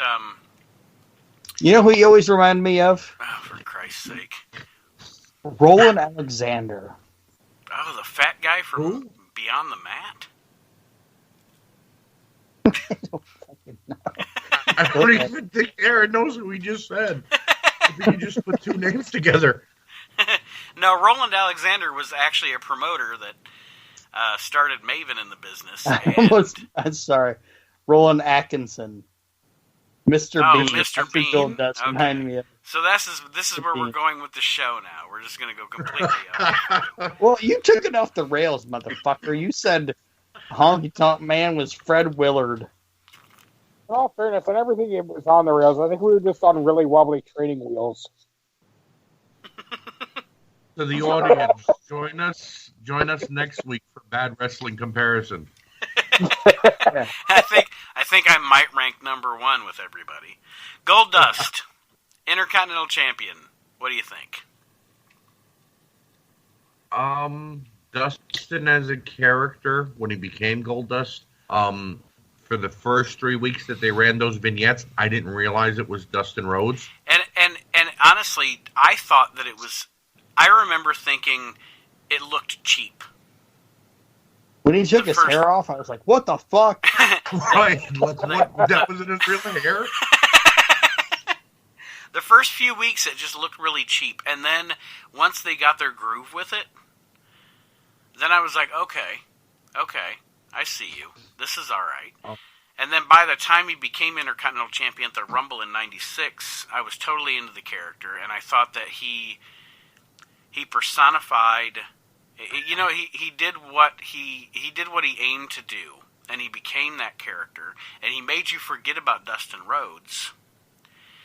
And then he won the title, and then he goes through the feud with Piper.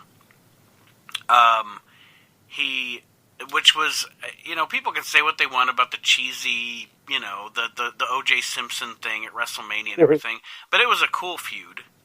And anybody that denies that is lying.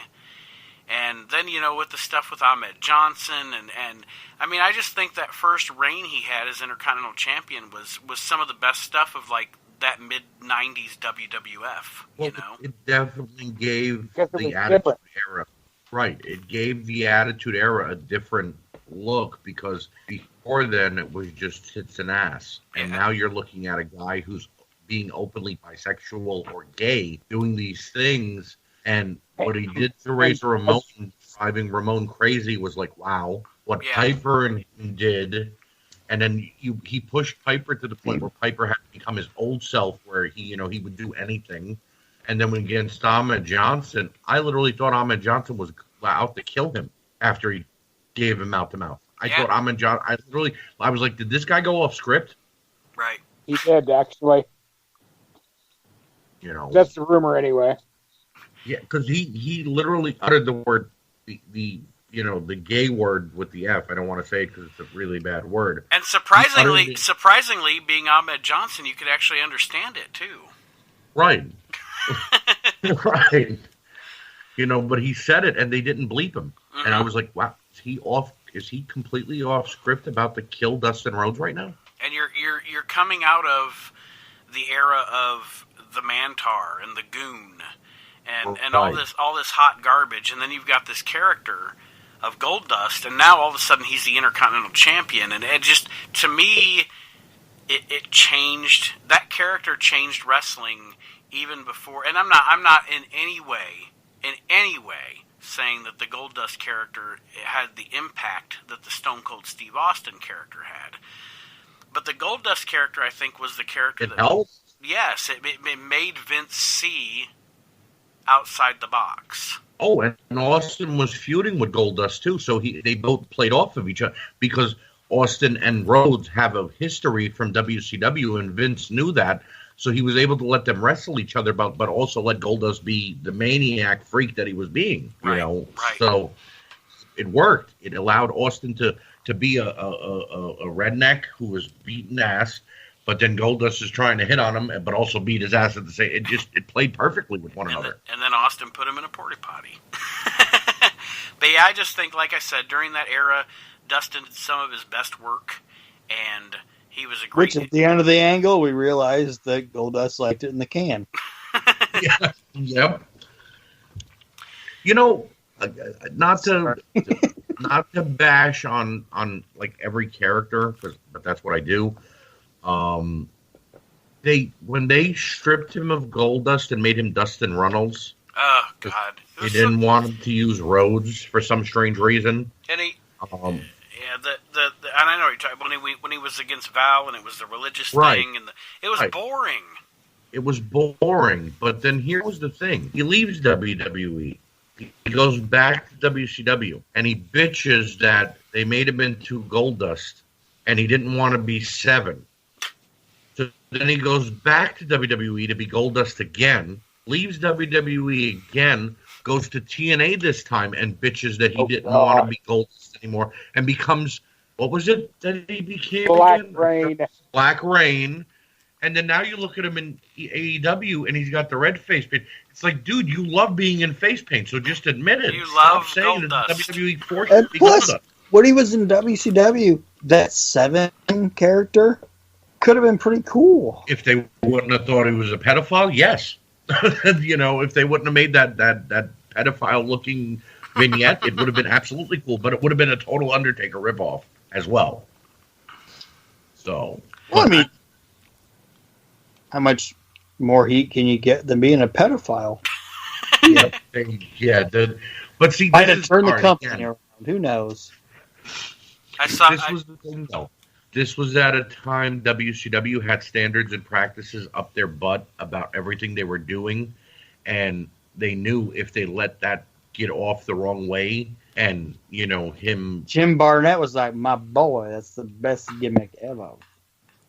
So but as far as Goldust goes, great character. They kept building him up, and he was a perfect Intercontinental Champion when they let him hold the title and actually do something with it. So, Chris, you're next on the list. Who's next? Shawn Michaels. All right. You stole my number 2. Just knocked off my number 4. Aaron, was he not on your list? Well, yeah, but I'm not going to say somebody stole my number 2. That's weird. Well, I said that on purpose. I left it there. You stole my shit, motherfucker.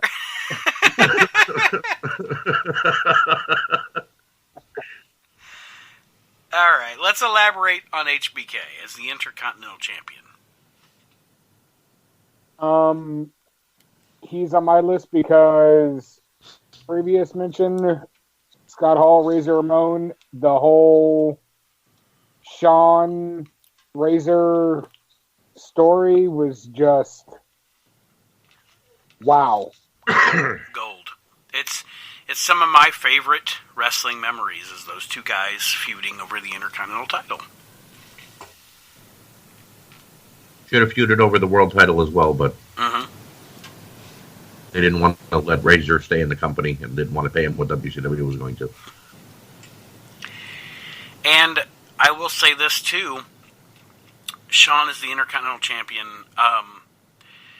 We talked about Savage and Steamboat, and I know Aaron is not the biggest fan of the other guy in this match, but to me, up there with iconic Intercontinental Championship matches is the Shawn Michaels Jeff Jarrett match at In Your House in July of '95. Was that what Jarrett was is with guess the rope? what? I call Fooey, sir. What's that? Just guess what? I call Fooey. Just guess what? What, Fooey? Jeff Jarrett was on my list. Oh, dang. He's on mine as well. Damn. Well, so that's a thing, okay? So that match is that's my favorite Jeff Jarrett match, and it's one of my favorite IC title matches ever. They have a fucking barn burner of a match in Nashville, and Aaron and I reviewed the pay-per-view a couple of weeks ago on the show. But definitely, Shawn is one of those guys that, again, during your formative years as you're watching wrestling, he's one of the guys up there with Razor and a number of others that personifies that title, the workers' title. I could agree with that. I'm a huge Shawn Michaels fan, top to bottom. I like his work. I think that he does an incredible job, no matter whether it's with the title or without. The Intercontinental title was one of those belts that he won and then held for a great deal of time. And then when he would lose it, he would always lose it to, a decent opponent, or at least keep the feud going that he'd win the title back from them. My only problem with Shawn Michaels as the Intercontinental Champion, and I will say this, even if we ever have a favorite world title top 10, Shawn never liked to really lose to a lot of guys. And whenever they would tell him it was time for him to lose the belt, he'd always have to lose and then leave. Or he would end up giving the title away. Like like I said, he handed it away because he said 9 guys beat him up in Syracuse because he didn't want to lose to Shane Douglas, who was the next in line to be Intercontinental Champion. Yeah, and that's one. Douglas had heat. That's one of the few things that, even though he's one of the greatest performers of all time, bell to bell, that hurts Shawn for me is the politics, is the attitude. Didn't want to lose to Brad, so he bitched and moaned and then just gave away the title because he lost his smile. Didn't want to lose to Shane Douglas, so he gave it away. It's like, how many times could you leave the title? And still, and that's my only problem with Shawn. That's why I think that Shawn Michaels is his most iconic moments in his career are from probably 1993 to 1997. However, the best time of his career is from 2002 to 2010. The comeback, exactly. Yes, because he was Shawn Michaels being Shawn Michaels without the fucking garbage. Right. You know? So yeah, I agree with you wholeheartedly on that, Archie. And Chris, we totally boxed you out of your pick. Yeah, go ahead, Chris. I'm sorry. Oh no, you guys are good. I mean, he was one of the ones that he just deserved to be in the top, because from what I remember when I was younger, him getting that title, it helped establish the whole he's his own person now. Mm-hmm. Right. It did. He wasn't a rocker anymore. Right. He was Shawn.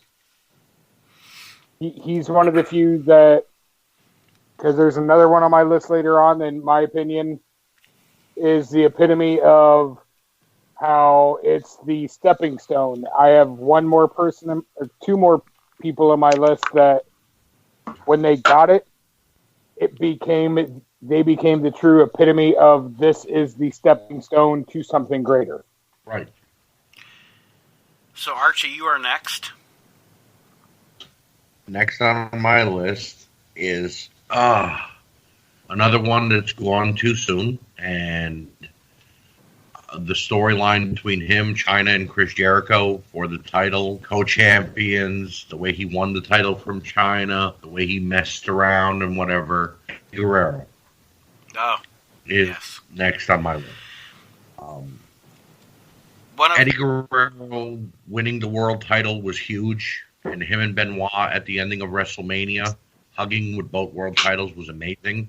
But Eddie Guerrero, in my opinion, I think the reason they gave him the world title was because they wanted to, get the Latino audience in, and they felt Eddie was the perfect, sponsor to do so.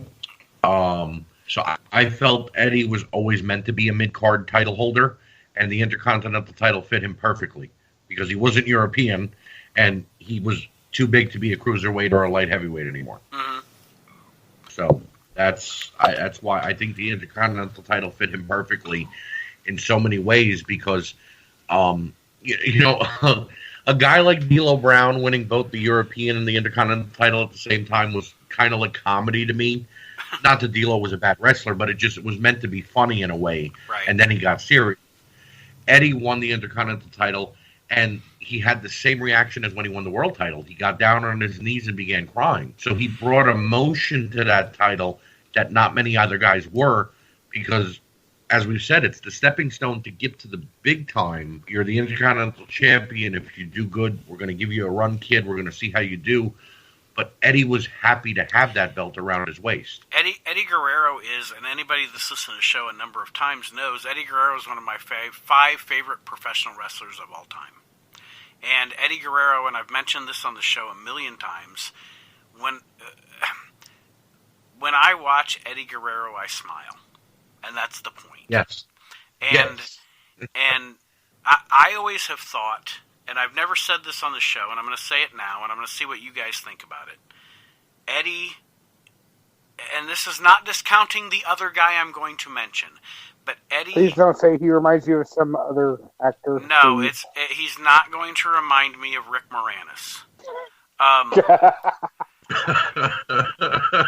think of Eddie Guerrero. Eddie Guerrero is... I think of Harold Ramis. Oh, God. God damn it. Eddie Guerrero is what Tito Santana could have been if he had Shawn Michaels' charisma.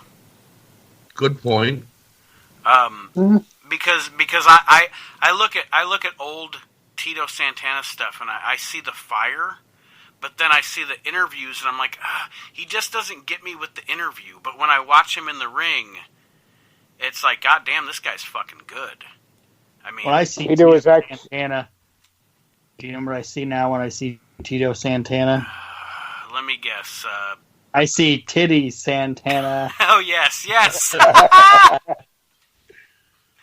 Join the Tito Facebook is group. actually on my honorable mention. Join the Titty Santana. Join the Facebook group, folks, and you'll get the joke.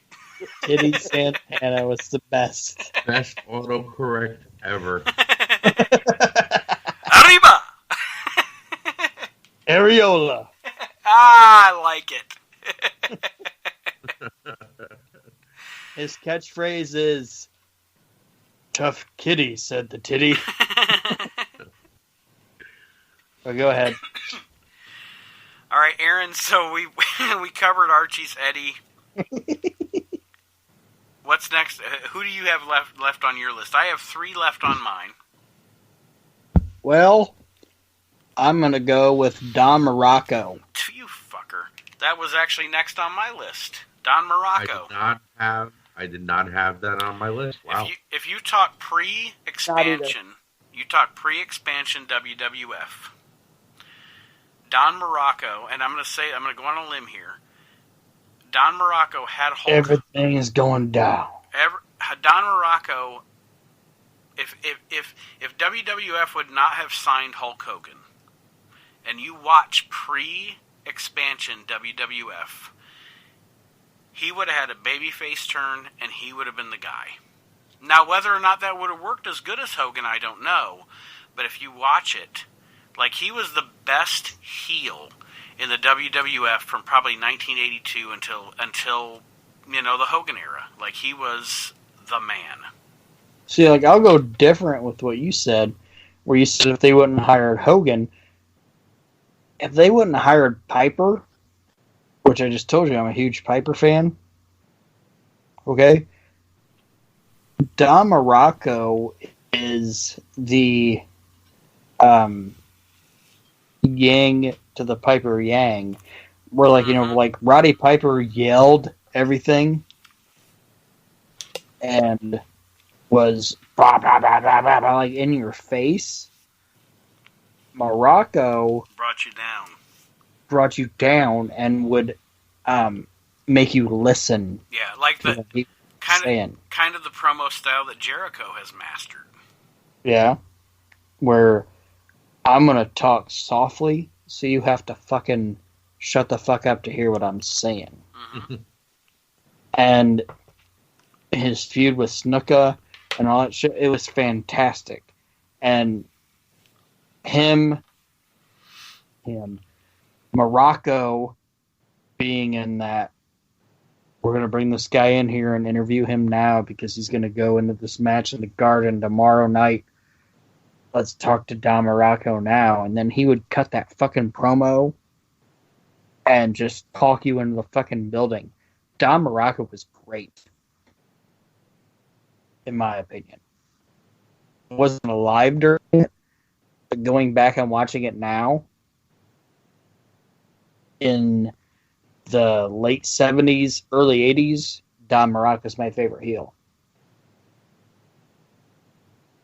Love the guy. I'll be honest with you, I did not have Morocco on my list.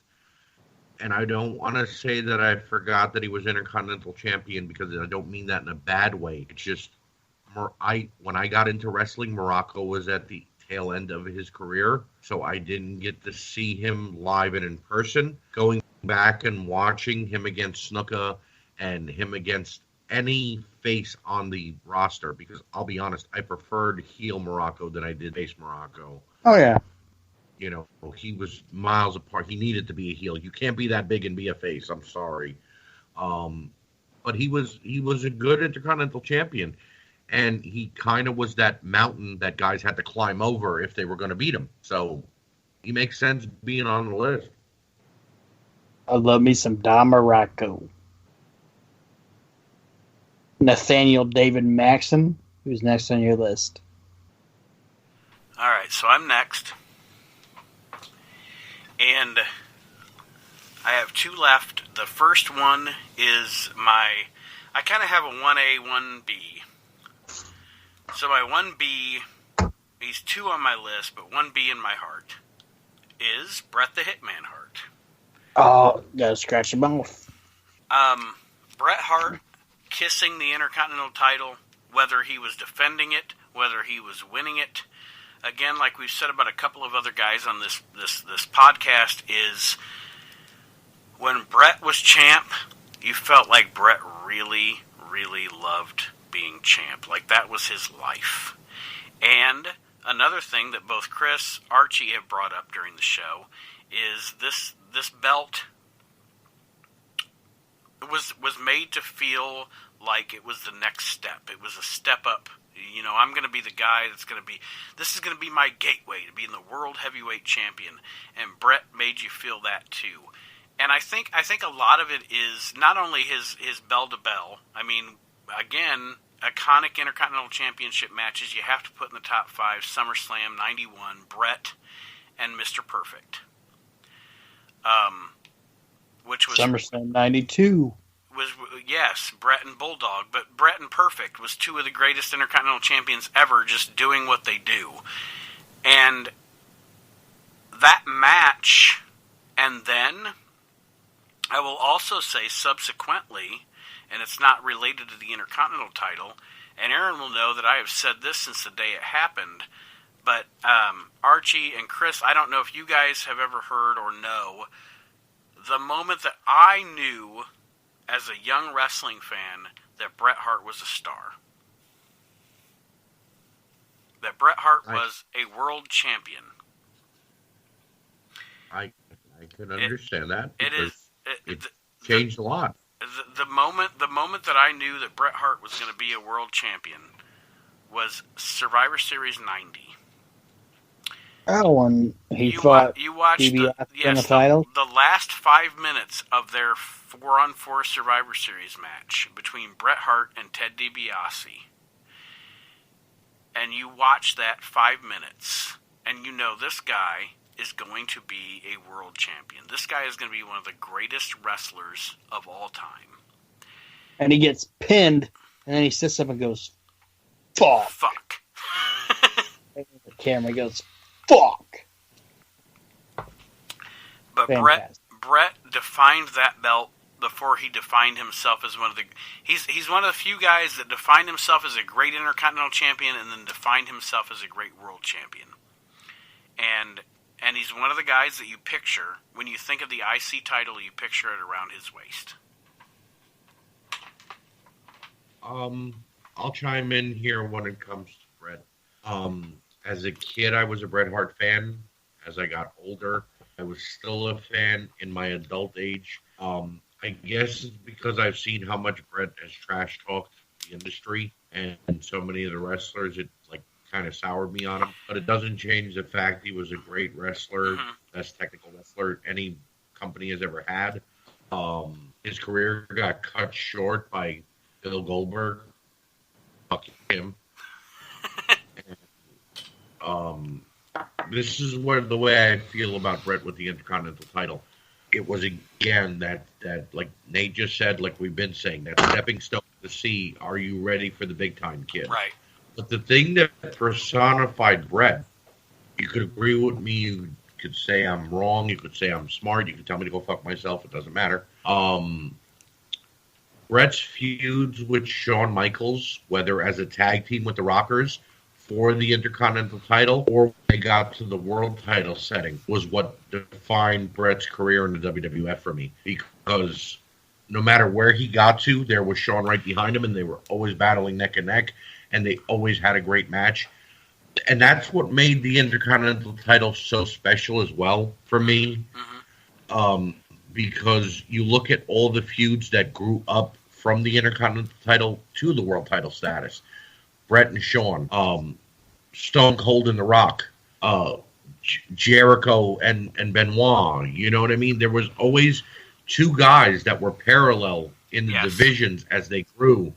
And that's what made the Intercontinental title so special, because you knew that when Shawn Michaels beat Bret for the Intercontinental title, or when Bret took it back from Shawn, that when Bret finally became World Heavyweight Champion, guess what? Shawn was knocking on his door wanting a title match now because you screwed me over when I was a champion. Now it's my turn. Yeah, I mean, you're absolutely right. It is the WWE is defined by its rivalries.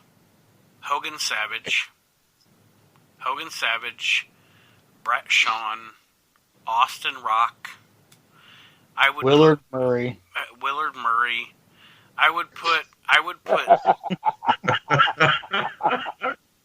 Cena. Are we on the douchebag list yet? I would put Cena Edge there. Yes. Also. And again, had to do with the Intercontinental title. Started with it. Yeah. I mean, it's just, yeah, it is. It's just, they're iconic, and there's no doubt about it. So, Chris, have we knocked enough off your list where you're down to one yet? No, because I got random ones that I figured you guys wouldn't get. Oh my gosh. We gotta get to this douchebag list. If you put me on it, you're fired. Next on Chris's list, even though he never held the title, was Chris Canyon. Just because he knew we would on our list. He'll hang in there. Hold on. Who better than Canyon? He always sounded like he had My next was actually another one who I feel is a workhorse, always busts his ass whether you like him or not. It was Dolph. Dolph Ziggler. One of the most I don't even want to say underutilized, because they utilize him all the time, but they misutilized. How's that? I'm tired of bitter Dolph. Yeah. He's been bitter for 8 years, and he keeps saying, I'm leaving, and then he comes back to say, it should have been me. I'm tired of it. But as Intercontinental Champion in his younger part of his career, he was great. He has fantastic matches, and he's a shitty promo. That's my thing about Dolph. Well, if you guys are going to talk about Dolph, I'm going to smoke a cigarette. Not a Dolph fan? I think Aaron's just leaving. All right. So go ahead, Chris. As far as... No, I'm not quitting. I'm not quitting. What? So, Chris, your rationalization for Dolph. And again, like I said, I think bell to bell, I mean, he's as good as Hart or Hennig in the modern Exactly. era. That's why he's on my list. And I see that. I totally see that. I just think that he's another guy that, as we talk about modern wrestling, about the modern product, just like when Archie talked about Seth, or I talked about Cody, or what have you, I think Dolph is one of those guys that is... I watch him perform, and I see what I saw in wrestlers in the 80s and 90s, but I see him a victim of current WWE booking. Yeah, because I'm the same way with him now. Because, like how I mentioned earlier with Seth, remember how he put on that awesome, amazing gauntlet, and now when he comes out, you're like, oh, it's time to take a piss. Right. It's the same way with Dolph now. Because, like Archie said, he's played this, I've been screwed over, I'm leaving. Nope, just kidding. They offered me enough money, I'm going to stick around routine so long, people just don't care anymore. They're like, put up or shut up. And it's also, and you guys can say whether you agree or disagree, but it's also that's the biggest, what do I want to say? That's the biggest fallback to the way that they book 50-50 now, too. Because, like, Shinsuke. All right, let's use Shinsuke as an example. Shinsuke is winning the Royal Rumble, getting a world title match. Now he's had his world title match. Now he is back down to mid-level. Now he's not even on TV for 3 or 4 weeks. You can't book that way. You have to book a star as a star. You have to book a jobber as a jobber, and you have to book a mid-card guy as a mid-card guy and level him up. I'm not saying that they needed to give him a long title run, but did he have to lose? Like, well, back to Shinsuke Nakamura for a second. Did he have to lose to Jinder Mahal cleanly twice? Exactly. And Jinder Mahal is a former WWE champion. And beat everybody. And he was beating everybody. And when was the last time he was even on TV? Well, he's injured, but Would that have ever happened with Stone Cold Steve Austin? This is where we're at, folks.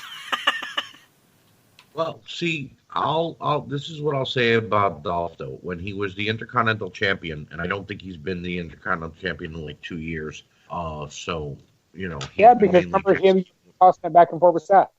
Right. Back and forth with Seth. People got tired of it.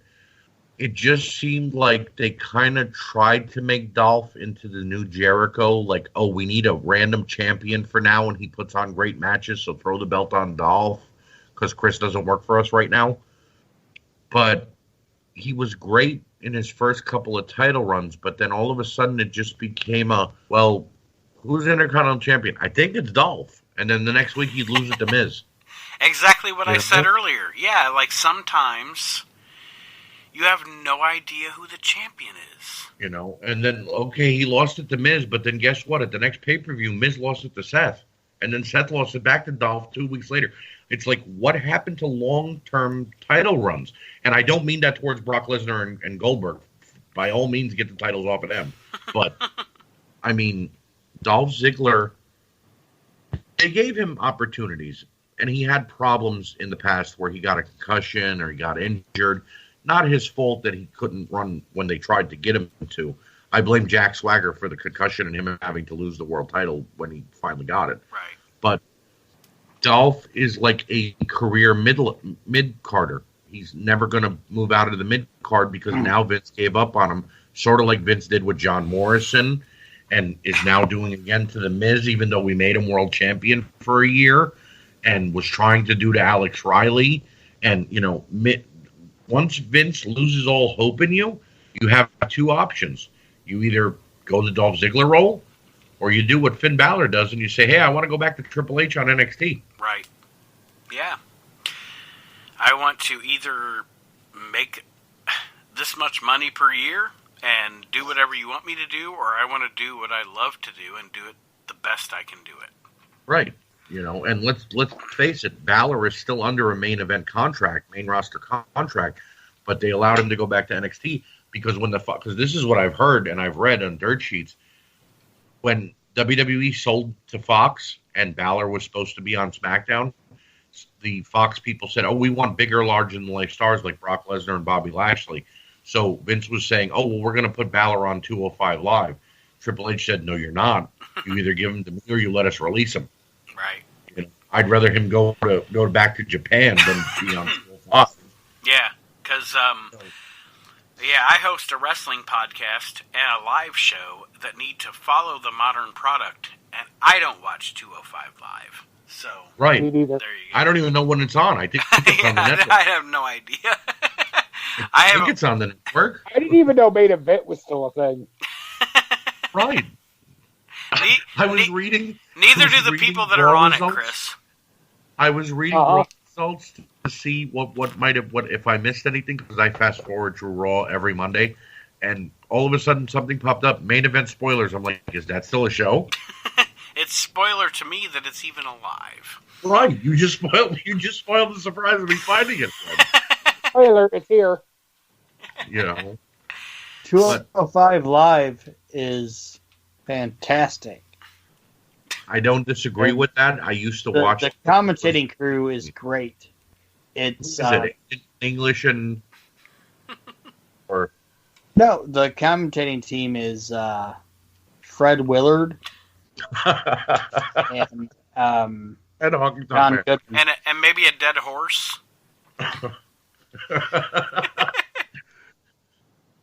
No, I used to watch 205 Live when it was on TV. And then when moved to the network, I tried to still watch it. But the now dead horse's name is Ben Anderson or Carl Anderson, because I just keep beating him. So Archie. Yes. Next on your list. I have one last name. I can't believe he hasn't been put on anybody's list yet, because in my opinion, that belt could have been custom made for him. It might be my last guy. Same. Mr. Perfect. Yep. Kurt Hennig. You got it. My number one. Greatest Intercontinental champion ever. Greatest, exactly. There, you. It looked like it was chiseled onto his waist. Absolutely. You know what I mean? He never flung it over his shoulder. He didn't drag it on the ground.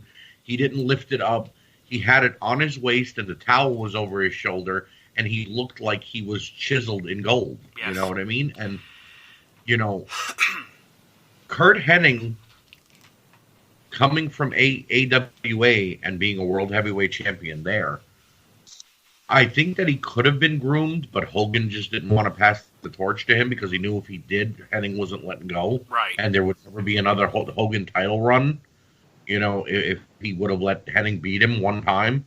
But Kurt Hennig as the Intercontinental Champion, even against, and I don't mean they got in any actual moves against him, but even against jobbers like Dwayne Gill and all those enhancement talents they used to force feed him on superstars and things, he made them look credible taking a beating from him. He did, and he allowed them to look good. Right. Like, the guy would take a snap mirror and then Hennig would roll over and hit him with the neck breaker, and I'd go, wow, that guy really sold. Wow. Damn. He defines that title. Yes. And those of you that have listened to the show, Kurt Hennig defines being a professional wrestler. In my mind, Kurt Hennig's the greatest professional wrestler of all time. I mean, he is what a professional wrestler is, and the reason I say that is he has the in-ring ability of a Lou Thesz or a Ric Flair. Yes. He has the chiseled Adonis look of a Hulk Hogan or a Buddy Rogers. Yes. He has the promo ability of a Ric Flair or a Shawn Michaels.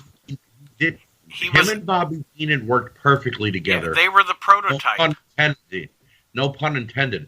But he didn't need Bobby Heenan. If he would have never have had a manager, he still would have got over as big as he was. Yes.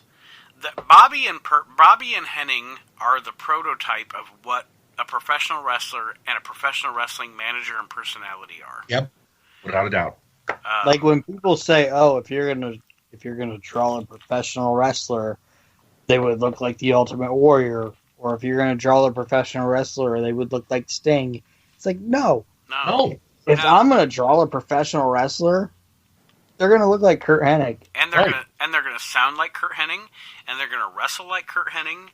And the mannerisms were perfect. Again, no pun intended. And he's gonna spit his gum out and smack it away with his hand, throwing the towel over his back and catching it in the front. And see, now Nate, you said wrestling ability was perfectly. Mm-hmm. Talking ability. But here was the great thing about Kurt Hennig, too. Legit badass outside of the ring. Yes. He wasn't acting like he was actually a wrestler or a fighter. The man could have beat the shit out of Brock Lesnar and thrown him off of a plane in the 2000s. They had a legit fight, and he took down Brock Lesnar. Yeah. So he could have been Vince McMahon, Bill Watts, and Jim Cornette's favorite wrestler. Right. So anybody else has Mr. Perfect on their list, yep, good for you. If nobody else does, you're wrong. No, that belt, like I said, the $1 Million Man made the $1 Million belt. If they would have never had the Intercontinental title, and then here comes Kurt Hennig as Mr. Perfect, and he would have had it with him, everybody would have still been in awe and went, wow, what's that? What is that? Yep. Like he walked in with it. And it was already there for years beforehand. And when he didn't have it, he was still great, but you wanted to see him fight for it. You wanted to see him run, make that run for it. Like, he lost it to the Texas Tornado, and I think Tornado held it for only a few weeks, and Hennig beat him back for it. And I was rooting, because I've always been a heel person. I've never feared for the good guy, and I wanted to see him win back the title. That when he won it back, I was like, good, he's complete again. He's not missing that piece, you know. Yes. So, and this is my only gripe with him, and it's not with him. It's the way that he was booked. When he left the WWE and went to WCW, he should have been a horseman. He should not have been in the NWO. He was tailor-made to be a horseman, in my opinion. But when they tried to rebook him, only without the Mr. Perfect name, he was Kurt Hennig, and they gave him the U.S. title and tried to make him that same, you know, it fell flat for me. You know what I mean? He was lost for me in WCW because, yes, he was still Kurt Hennig, and yes, he still had the same wrestling ability, but he was still playing second fiddle to Hulk Hogan. And I feel that when he got to WCW, he should have joined the Horsemen. They should have battled the NWO. And instead of it being Goldberg taking the belt off of Hogan at the Georgia Dome, maybe Hennig should have took the belt off of Hulk Hogan. And maybe they would have been. And maybe they would have been better off. You never know. Good choice, Stomper. Thank you. Aaron, what do you got? I'm gonna call Archie Stomper now. That's his new nickname, Stomper. Aaron, you know why? You know why? Oh no, why? Archie Gooley. Oh, the Mongolian Stomper, Archie Gooley. Archie's the Stomper now. I like it. I'll take it. At least I'm not Fred Willard. A little wet wagon. Aaron, do you have anybody left on your list? Nope. Mr. Chris, do you have anybody left on your list? I have 2. All right. If one of them's David Arquette, I'm going to be very disappointed. No. Okay, the next one I had was someone who, in my opinion, took it and ran with it with the same passion that he tried to match the passion that Savage had to make it that this was his validation, this was his chance. And it's honestly what really made everybody take notice. Miz. That was Aaron, not me. That was Aaron, not me. You know what? I like that inclusion because The Miz, I think he's about to break the record for most Intercontinental titles held. Well, the reason I'm thinking about it, think of that episode of Talk Smack. Yeah, with Bryan, Daniel Bryan. His whole drive was that Intercontinental Championship. Yep. How he screamed and demanded that was the title. And to me, that really threw back to how Randy acted when he had it. That was the title. I'm gonna make a statement, and you can get, if anybody is a Daniel Bryan fan, you can be mad at me. I don't care. When The Miz cut that promo on him on Talking Smack, I lost respect for Daniel Bryan, and I don't look at him in the same light anymore. Okay. And I've been watching Bryan Danielson wrestle back to Ring of Honor and Evolve, and when he was the American Dragon. But when The Miz said, all you do is walk away, but you flap your gums when no one's in your face, and you don't know, you don't want to actually get face to face with them because you can't wrestle anymore. If they were setting up to bring Bryan back after all this time, he should have had a legit feud with The Miz based on that promo then. Right. So, I agree. The Miz deserves to be included in this list. And he definitely is. Although he wasn't on my list, I can see what you're saying, Chris, because he was a guy that took the belt, took it very seriously, and for him, at that time, I'm the best guy. I'm the top guy. And I'm going to treat this belt, whether it's the top mid-card title or not, I'm going to treat it as the top title.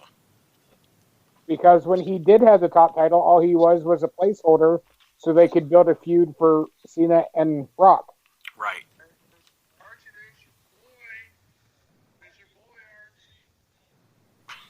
And then go ahead and throw my last one out there real quick. Was somebody playing something? I went into David Gold's live and he was showing me Josh Blevins with him because they're at that live Rockies live. Okay. It's happening. Yeah. By the way, shout out to Rocky Turner, one of the best card makers in the business, one of the best customizers I've ever seen. He is the admin owner of the Nerd Closet, but also a mod in the era and a very good friend. Shout out to David Gold, Nate Maxon, Nick Francis, and the entire Asylum as well. They are great friends of mine, and they are with Rocky at a live show that's happening tomorrow and Sunday that will feature Hacksaw Jim Duggan and Buff Bagwell. They are going to kill it. So Parkersburg, West Virginia. Yes, sir. Let's do this douchebag list. Wait, Chris had one more before I cut him off. I'm sorry, Chris. Last one. Douchebag list. Douchebag list. Okay, well, my last one was another person who I think was the epitome of taking the Intercontinental title and making it the true stepping stone to making him become the name, The Rock. Very, very true. I'm surprised none of us mentioned Austin either, but The Rock definitely deserves on this list because, yeah, it was him coming into his own in so many ways. He won it as Rocky Maivia. They booed him out of the damn arena, and then when he won it as The Rock, it was his coming out party in so many ways. You know, he shed the crappy storylines and the character, and he made something of himself. And as a parting thought on that, before we get into, because Aaron's chanting douchebag, douchebag, because he wants to wrap this up. I think that the reason that The Rock and Austin, and you guys can agree, disagree, I think the reason Rock and Austin didn't make all of the lists, and Austin didn't make any of the lists, was that although they were great IC champs, we were kind of talking about guys that were almost defined by that title. Right. Whereas Austin and Rock the title really got defined, although they were great Intercontinental champions, they got defined as world champions. Well, we said that Jericho was the go-to, put the belt on him because we need an experienced guy to give these young guys some shine. And Ziggler was just, they would always throw it on him because, you know, they needed a workhorse. Can you imagine if after Austin became a 4-time world champion, if one day he would have just became Intercontinental champion? Right, and I was going to say, what kind of shits on my excuse there for not bringing those two up is Brett and Shawn. Well, but they still and Brett, of course Shawn, Fred, yeah. and of course Fred Willard, but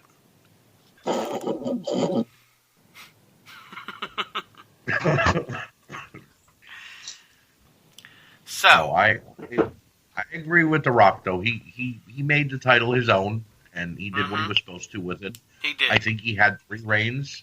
Another guy who could be included in this list that we didn't mention is Triple H. But yeah, the title reigns that he had were very short, and it was always to put somebody else over later on. You know, like he was a placeholder with the title. Yes. And, you know, again, got defined by being world champion.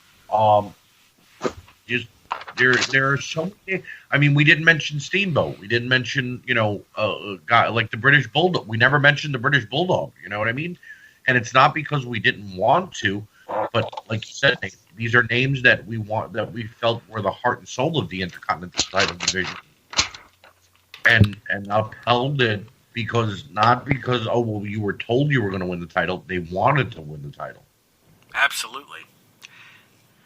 So I want to really quick, and then we will go into our list of things that make people a douchebag. We'll go very quickly through that. Because the show has gone long, as I knew it would, with 4 hosts. But first, Chris was so nice as to compile a list for me, for all of you that participated in our poll results for the post that I made for the Facebook group. So your list ranked Shawn Michaels as number 1, with Nick Francis, the Woo Man, Jamin Wooten, and Dave Duncan voting for him. but a tie for number 1, Mr. Perfect, Jeremy Cotton, Michael Herrick, and Chris Freilich. Bret Hart, voted for by Steve Selmanson and Chris Freilich. Razor Ramon, Nick Francis, and Bobby Anders. And then everybody else got 1 vote. The Honky Tonk Man from Dave DeRozier. Todd Ryder voted for Ricky Steamboat. Owen Hart by Tom Melison. Roddy Piper from James Winter. Randy Savage from James Winter. And Todd, because he's the black guy, he had to vote for the black guy, Todd. I got you. It's Ahmed Johnson. And I told Todd it's okay. In this instance, you can vote for the Hawaiian. So we're going to count his vote for Ricky Steamboat. But our leaders were Shawn Michaels and Mr. Perfect from our listeners. Thank you all for participating in the page. We really appreciate it. Real quick here? Go ahead. Ahmed Johnson was one of the shittest Intercontinental champions of all time. In my opinion, he was, he did absolutely. for the title. We followed up Gold Dust with Ahmed Johnson. Yeah. It was a really bad title run, and then I think Vince realized that and said shit and pulled it off of him. Yeah.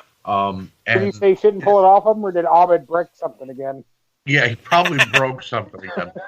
He punctured his liver and the belt fell off his waist. But and I have to ask the covered in oil. Or his I have to ask the question. Dave DeRozier said that he picked a Honky Tonk Man. Nate, can you do me a favor tomorrow and PM Dave and ask him true or false? Is he also a very big Fred Willard fan? God damn you, Archie Mitchell. And now Aaron chimes in with his fucking cackle. All right. Hey, Nate, are we gonna? We got two ending themes. Ending two themes. Ending choices. No, but okay, but I know we're not ending. We're gonna end with we're going to end with our non copyrighted. Bitch. Listen, because you said I can't do fucking. Well, apparently we can't use anything because that song's from the 30s. We can't use goddamn Tootsie. Can we use this?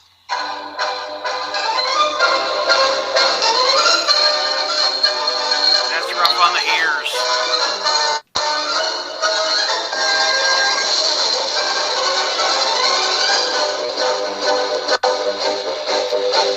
Yankee Doodle went to town riding on a pony. He stuck a feather in his hat and called it macaroni.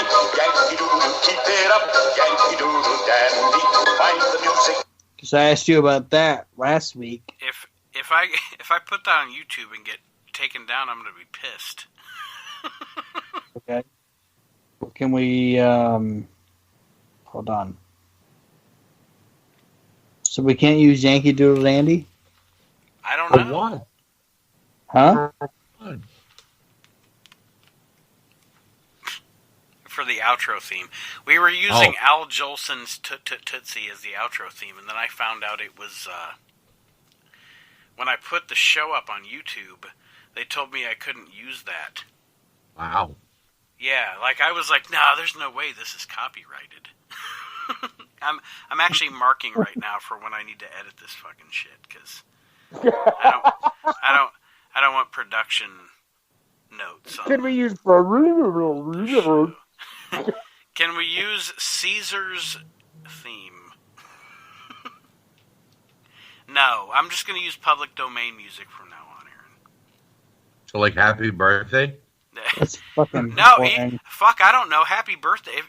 If Tootsie by Al Jolson isn't public domain by this point, happy birthday might not be. Some guy in fucking Paramus might own it. I don't know. Well, here's the ironic thing. If we're going by public domain, I'm going. We're on a time limit. All right, ladies and gentlemen. Hey, Maxon, and we're done. That concludes our Intercontinental Championship countdown.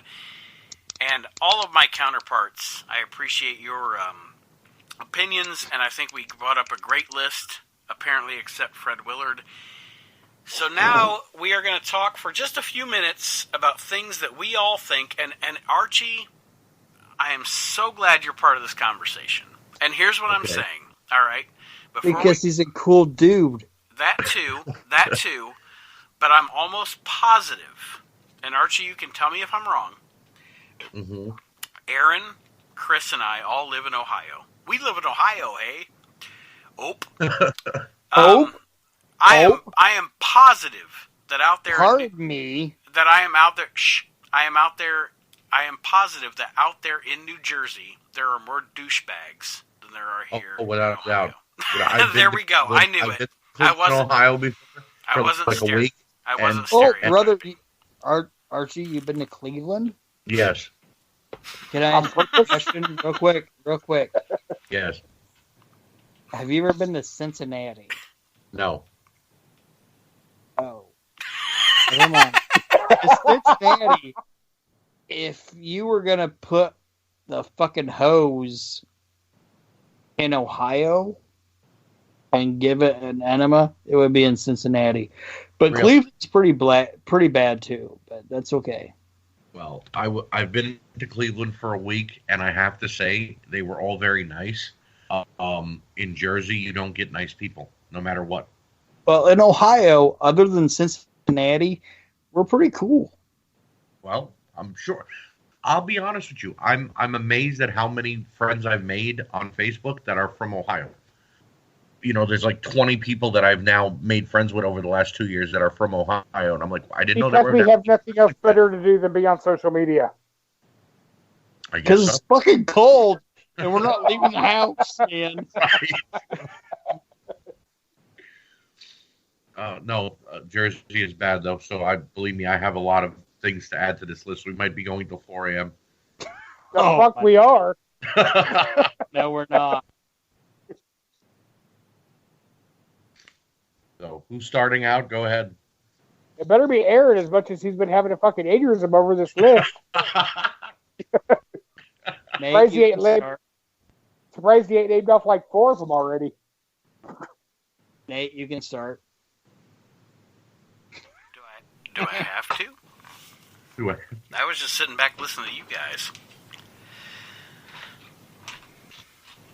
Well, if you guys are going to leave dead air, then I'll start.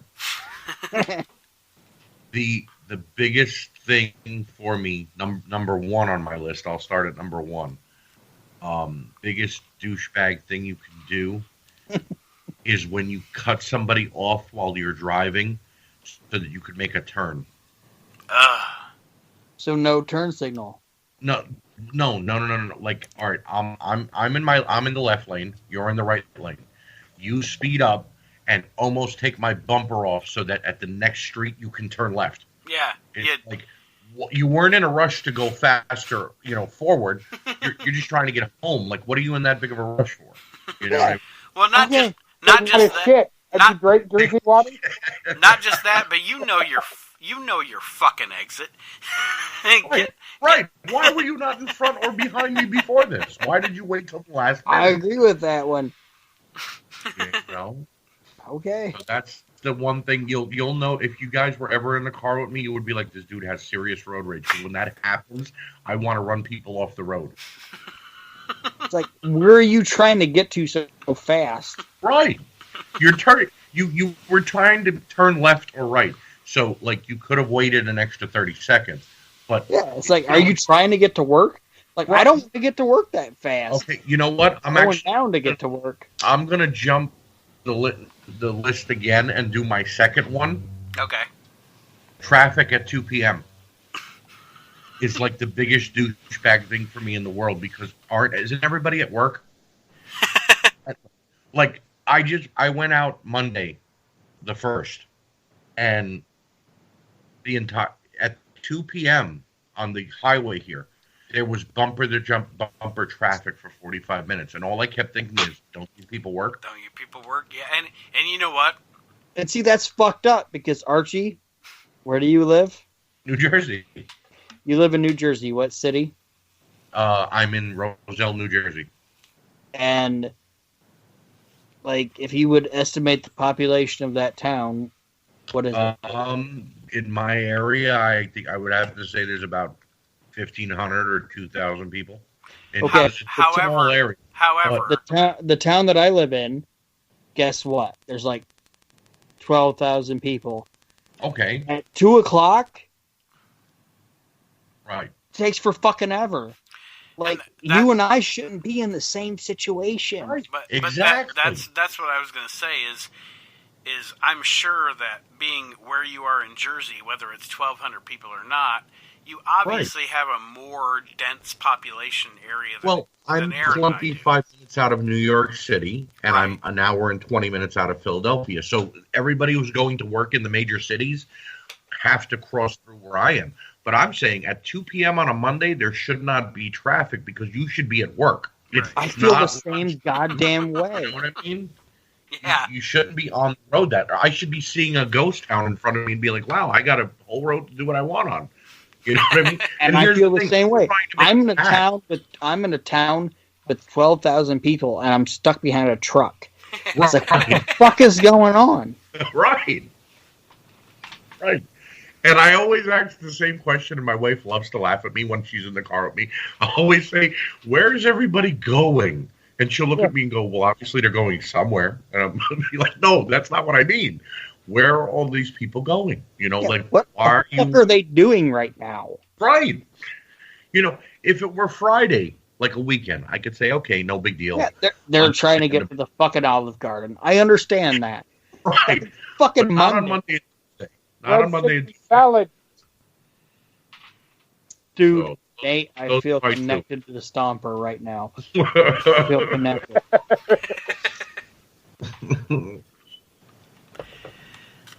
Who's next? All right, I'll go next. All right, so you're standing in line at the gas station. You've already stood in line long enough through like 2 or 3 people. And then there's some guy, and he's paying for his cigarettes or his zigzags or whatever the fuck Is he's he paying buying lottery tickets? No. No. This isn't the lottery ticket guy because I knew Somebody grunt. I knew That was somebody. me. I knew at least 4 of us would pick lottery ticket guy. Mm-hmm. My guy is the guy that pays for like zigzags with cash, possibly quarters, but anyway. Right. And that's fine. But then he gets his shit. And he decides that since I'm standing behind him with, as you can possibly tell by my voice right now, a 12-pack of Bud Light, and whatever else I'm buying for my beautiful wife and family at the gas station after I've gotten off work and want to go record a podcast with my friends, he's decided he's going to get his wallet and shit together before he gets out of my fucking way after his transaction. Get the fuck out of my way. Complete your shit and move on. Get your shit I'm gonna together. chime in. Get your shit together by the newspapers, not in front of, not at the counter. I'm just saying. I'm going to chime in with Nate on this one. Yes. The guy in front of you that decides to pay for his gas Mm-hmm. and forgot his gas pump, Yeah. Fuck him. and then also can't fucking explain and describe his own goddamn vehicle, and he's just like, oh, that one? Yeah, The that silver one? It's the silver. No, they one. don't even give a color. They just go that one and point to a full fucking gas station. Like the gas station, it was like, oh yeah, I see you drive in that Malibu. Because I have nothing better to do than to stare who pulls in the fucking drive. Now, I will say this. Jersey Oh, doesn't and have- now let me get lotto tickets and scratch them No. right here. New Jersey Stop doesn't what- have that problem. Lottery man is my guy. I'm done with going out tonight. This douchebag list is going to be fucking phenomenal. Archie, you said. Hopefully you guys are ready for a goddamn Iron Man match because this is going to be fun. No, because I have shit to do tomorrow. Archie said. Well, Yeah, so they- did I when I was behind the lottery guy.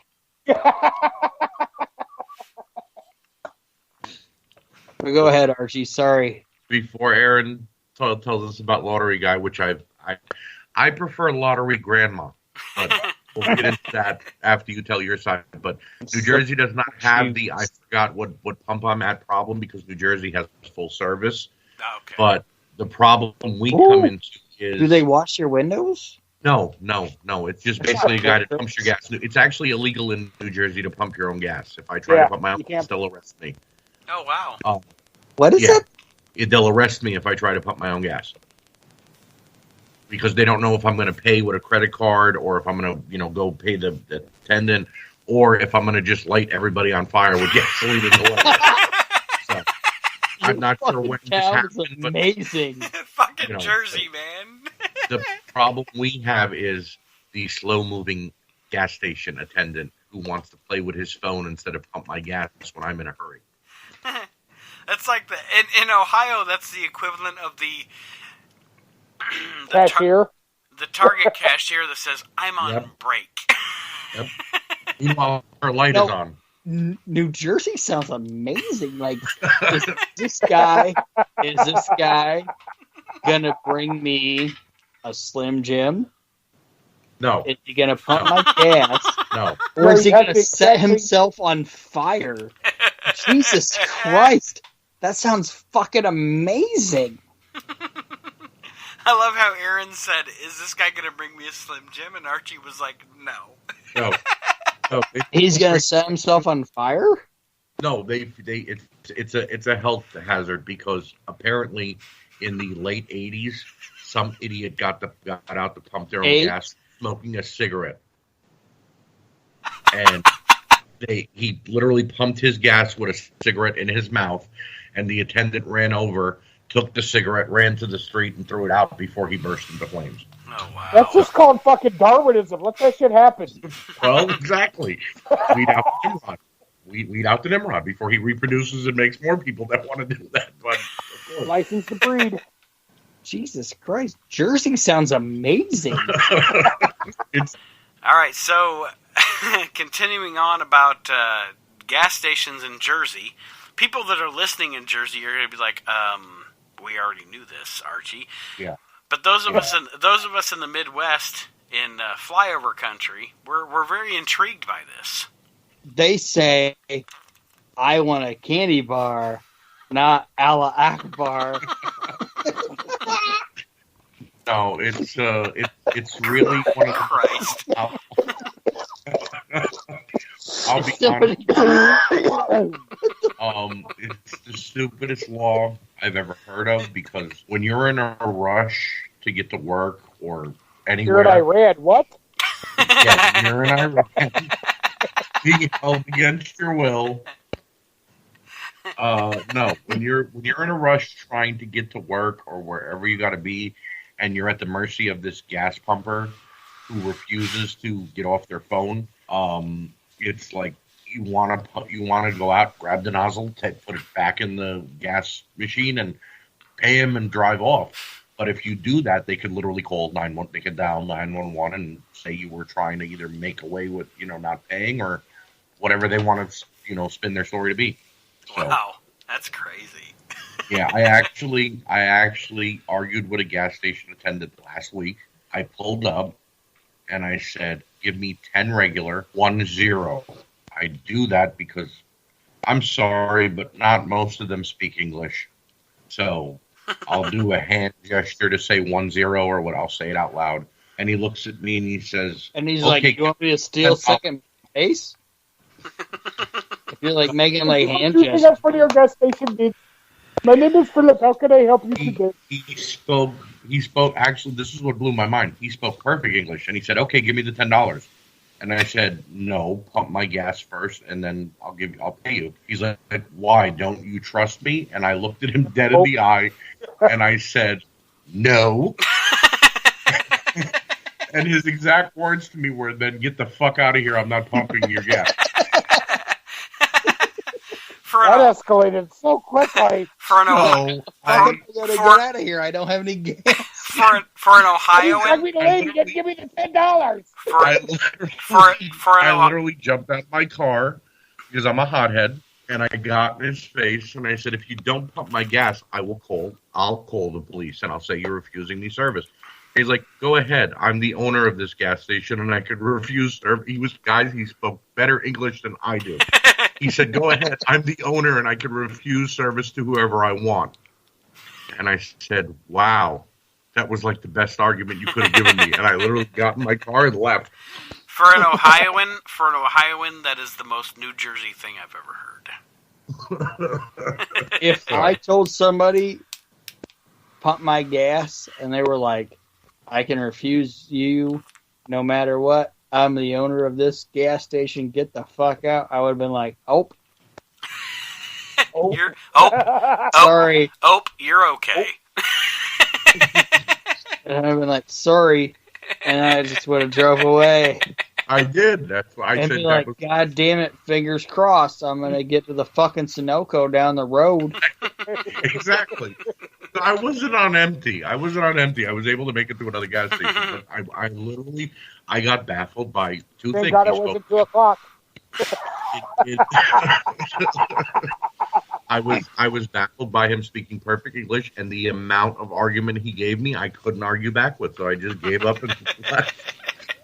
You know, see, this is the other thing about me. If you give me a good enough argument, you might just shut me up. Yeah. But if you can't argue with me and you just look at me and go, then I'm gonna keep going on until I have nothing else to say. Dude, Stomper, if somebody can like give it back to me the same way I give it to them, right. I would just be like, touche, motherfucker, and I will walk away. And I will give them mad fucking props. Yeah, definitely. If you shut me up, then you know what? You deserve it. Go ahead. Yep. You want I would say, tip of the hat to you, sir, and I will leave. You won this rap. You may not win the next one. Like, I'll be back next week. I'll be back next week with a better argument. Right. Right now, you have totally $9. Yeah. All right, so Chris, what's your contribution to the douchebag list? Oh, see, Archie just did your job, Nate. He did, and I love Archie. I love it. I love it. Thank you, Archie. I was trying to help Nate get back on track. Because Nate just pooped. I added on to Nate's about the whole person at the cash register at the gas station. Now I'm going to elaborate on Archie's, how the douchebag thing about flying in front of you to cut you off to turn. Right. My thing is the people in front of you that feel the need that they need to come to a complete stop. Yes. Pull into a parking lot. Yes. Especially the complete stop to do anything. Especially the minute it starts fucking raining. Jesus Christ. A complete stop for anything but a stop to do anything. Red light, even if they're going to go into a turn road. It's like, why did you completely stop? Right. If there's not a red light or a red sign, you just keep fucking going. It doesn't even matter. Just fucking turn. State of Ohio, where as soon as it rains or snows, people will be living here their entire life. And as soon as one of those two things happen, they're like, oh my God, there's shit coming from the sky. I don't know what I'm doing. This has never happened before. It's locusts. Wait. You mean that's not just a New Jersey thing? No. I thought only New Jersey gets freaked out when there's water or solid water coming from the sky. No, sir. I have lived in Ohio my entire life, in both metropolitan and rural areas. I have driven in those areas, and no matter what situation you're in, no matter how long they have lived here, the first time it snows that year is the first time it snowed ever. It's a miracle. That's the bad part, though. Nate, you need to elaborate. The first time it happens, it's the first time it happened ever. Ever. But like right now, with the weather we're having right now, it's all melted. The second that shit falls again, all over again, it's a hard reset. Oh my God, I forgot. Yeah, it is. Right. It's fucking. You would think these fucking pumpkin seed motherfuckers would know how to fucking handle the shit, but they don't. Right. You know, I ask myself a question every time I'm driving and some idiot does something totally and utterly stupid in front of me. How did you get a driver's license? Yes. How? Because it had to be. I know how they do here. I don't know how they do in New Jersey, but I know here it's like they know the mayor. Like they shovel his walk. So that's how they got it. They take the test for you in Jersey because they're afraid you'll blow something up. No. In Jersey, guys, in Jersey, you have to pass a written exam. And this is if you're a teenager. People can't 16, write. Written exam at 16, and then at 16 and a half, you begin to do 20 hours of driving. In other words, you have to go to school and do 20 hours of driving, and they log it for you. And then when you turn 17, you can go in and take your driving test to be a driver. I've taken this test in New Jersey and in Pennsylvania. Gentlemen, I'm a United States citizen. I was born and raised in the United States. I know how to read and write. I failed twice in Pennsylvania and once in Jersey. But yet there are people that I see in front of me that look like they're 100 years old, and they're driving like an idiot and don't know how to, like Chris said, when you're coming to a turn or pull in a parking lot, it's not a complete stop. It's like slow down to 5 miles an hour and then pull in. You know? Well, in Ohio, I don't know. In Ohio, all you gotta do is know how to blink. In Ohio, all you have to do is know how to blink and dance the Macarena. Well, then I'm moving to Ohio. You're a goddamn truck driver now, man. You're good. And in Ohio, they'll let you haul, Archie, if you can blink and dance the Macarena. They'll let you haul fucking Dino Bravo custom figures. They'll let you haul an entire trailer of them. No, I thought only Jersey was like that though. When it snows and it rains. Like oh no, it's goddamn man. Right, I have one people here just running in the back of each other, and they're like, "Oh, yeah. I got decapitated yesterday because ran into somebody." Because there was this thing called snow. I don't know. All right, I have one to add for the douchebag list. The person who goes to the supermarket and stocks up like it's the apocalypse when they know it's about. God. Oh, that's here. That's here. Jesus Christ, man! I was in the market. I was in the market 3 days ago, and they said it might snow. They didn't say it was 100% chance. They said we're preparing. It's probably gonna snow. Inch, right, 2 or 3 inches of dusting, but it might blow off by tomorrow. In the market, there was a woman with 4 carts filled to the brim, and she had a child attached to each cart so they could push her.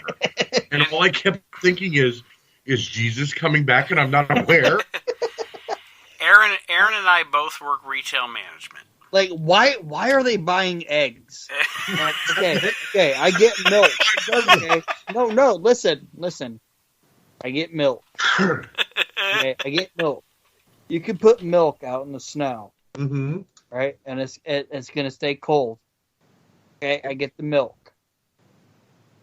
Why the fuck are you buying eggs? Like, if the power goes out and the gas goes out, what are you gonna do with 15 dozen eggs? You just have raw eggs now. Right. Well, like, all right, Rocky Balboa. Unless you're running up a fleet of steps in Philadelphia. Yeah, all right, Rocky Balboa. You have no use for all those fucking eggs. No, it's Ohio. People know how to cook shit on a spoon. Hillbilly Jim and Hulk Hogan. Unless you have heroin, you have no need for all those fucking eggs. Hillbilly Jim. You can put the egg on the spoon and cook it on the spoon like it's like a little skillet. Yeah, but wait a minute. If you have an egg on your spoon, then you can't cook the heroin like Aaron just said. So what do you need to, like, I mean, I don't know. 2 spoons? What if they don't own And the hair was I food. understand the milk. I do not understand the eggs. Okay, you understand the milk. Because now you're surrounded by 15 dozen spoiled fucking eggs. I watched a woman. No, I lied to you. It was a man. I watched a man pull up with 2 carts. His first cart was filled with every kind of food you could think of. Frozen, fresh, whatever. The next cart had about 16 cases of Gatorade. And all I kept thinking is, I'm hoping he's a football coach, or at least some kind of Right. Or this is gonna be the most hydrated motherfucker I'm making through the snow. since Fred Willard.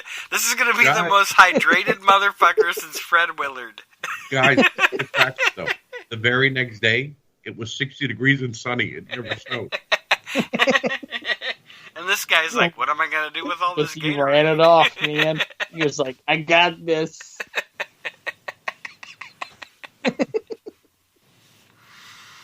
Oh, okay. I got my douchebag list. All right, go for it. I'm really doing this. I'm going to have to cut out here soon. It's almost 2 o'clock.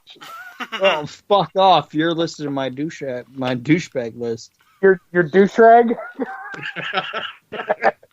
Listen, all right.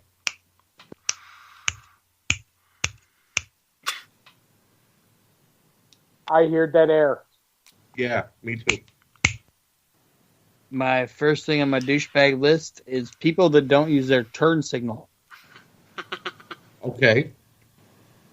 No, you save those for when you get in the accident. That way when you get hit, you can flip it on. Right. While your car is sitting on the side of the road. Okay, well, I feel like you guys are doing what I said was going to happen, where they were like, oh, no. No, I agree with you. I hate the person who leaves their turn signal on even after they've made their turn. Yeah. I agree with you, but I've literally watched that shit happen. Like, after someone got rear-ended, they flipped their turn signal on. I was like, are you fucking serious? I'm here. That's the I'm here sign. They're hoping someone will see them. All right. Does anybody have something they want to add to the douchebag list? Right now, we've been adding. Go ahead. Okay. Yeah, go ahead. The next thing on my douchebag list is people who talk on their speakerphone in public. Yes. I will elaborate. Holiday season, people that go holiday shopping and don't know what the hell they're getting, and they're on their phone in your way the whole goddamn time. That works too. That definitely. As a retail manager, I will also say anybody that shops after 6 p.m. on Christmas Eve, fuck you. Yeah. Yeah. But anyway. Especially since shopping now starts in September for Christmas. Exactly. You have 4 months. I will have Christmas trees in my store in August. Next week. Right. You Here you go. You want to hear Meg go crazy? motherfuckers. Go ahead. Douchebag award when you have the customer that comes up to the register either on their phone or throws their money at you when you tell them the total. Yeah, one of my cashiers, and I'm not trying to get I'm not trying to go longer here, but one of my cashiers the other day said, "This guy just threw his money at me when he checked out," and I said, "You know what I do in that situation? I just get up on the counter and start twerking." No, to add to Aaron about being on a speakerphone out and about. I've never heard people have such intimate conversations on a speakerphone as I thought I would. Oh yeah, it's terrible. People just be like, "Oh." 2 weeks ago, I was dealing with a dude breaking up with his girlfriend on speakerphone at Barnes & Noble. I heard a man ask his wife, "Are we sure he's gay?" And I'm only assuming they were talking about their own child. Because he saw me look at him and walked away. And I didn't care, but it was like the way are we sure he's gay? And I went, wow, did you really want to say that? In my head, I went, did you really want to say that in public? You know. Well, this dude at Barnes and Noble, like, he was like doing the screen pleading shit on speakerphone, walking through a bookstore. Everybody's just stopping and looking at their book and just staring at this, and he's doing like the nervous breakup pacing, so the entire store, every aisle, on speakerphone, going through this fucking drama-filled breakup, and I'm just like... He hangs up the phone. Where are your books on murder? Nate, anything for the douchebag list? Or I'm going to do another one? No. We've covered all of mine. All right. Next one on my list, slow walkers. I'm going to elaborate on that. I'm going to add to that. Someone who walks in front of you swaggering. They're walking like slow, but they got that like real like you know what I mean by swagger. It's like they got yeah, you know what I mean by that. And it's like you want to get. They're almost taunting you. Right. They're begging you to bump into them so they can say I want something. to knock you on your ass right now. Right. Now, there is two kinds of swagger though. There is the supermarket swagger where supermarket swagger is the worst. It's like I'm just trying to grab my Cheetos, bitch. No, fuck I'm going to disagree with you. The Walmart swagger for me is the worst, and here's why: you can't be fancy in Walmart, and I don't mean that in a all I understand discount shit. You know what I mean? You know. Yeah, it's like you're trying to get great value Fritos, bitch. Get the fuck out of the way. Right. I want the real ones. You know, okay, it's I would rather deal with the swagger than the congregation of Karens who see each other at the store and they're like, "Oh my god!" and they stop right in the middle of the fucking walkway. I haven't seen you since 1992, so we're just going to decide to have our high school reunion right here in the fucking frozen fish aisle. Wait though. You just said we haven't seen each other since 1992. The truth of the matter is they saw each other yesterday. Acting like they haven't seen each other since 1992. I mean, I live in like I told you, it's not the biggest area. You know what I mean? The next biggest town is like 20 miles away. But when I see the same people at Walmart every day. So when I see them like congregating and talking and doing, like, why couldn't you do this at your home? Why did this have to happen at Walmart? You know, why did it have to happen in public? Oh, I agree. I've seen Nate at Walmart and just been like, fuck him. And he's my brother. Okay, and I've just been like, I got shit to do. Fuck him. I'll talk to him later. And we've made eye contact, and I have known that I've seen Nate at Walmart, and he's seen me, and he's just been like, fuck him. Okay, see, now you can get away with that. You can get away with that, saying you saw your brother in Walmart and was like, fuck him, I'll talk to him tomorrow. I went to the mall 6 months ago, and I was not even in the mall for myself. I was actually sitting on, like, the husband chair because my wife was shopping. And a friend of mine saw me. No, I was not holding her purse, no. She was shopping. She had her purse so she could shop. And a friend of mine bumped into me and he's like, hey, what are you doing? I'm like, I'm just waiting for her to get done and whatever. He's like, okay, we're going to have a couple drinks later if you want us. Yeah, I'm like, yeah, no problem. So I get home and there was an angry text message on my phone from my brother. And he's like, you were at the goddamn mall and you didn't say hi to me? And I'm like, I didn't even know you were in the mall. I was downstairs in front of a makeup store. I didn't walk around. He's like, no. Frank said that he saw you downstairs and you knew I was there and you were avoiding me. I'm like, dude, if I would have known you were in the mall, I might have came to see you to do something less boring. But at least a nod. You know, I was at goddamn Sephora. Do you really think I was having a good time? Right. Yeah, I'm like if Nate would text me, you were at the mall and you didn't come and talk to me, I'd be like, no, you're right. I didn't come and talk to you. That would have been fucking terrible. You'd have brought up Fred Willard and blah, blah, blah. I would have had to sit outside of a fucking goddamn Bed Bath & Beyond. It's like, Jesus Christ, I'm not even getting any of that, so why would I do it? Speaking...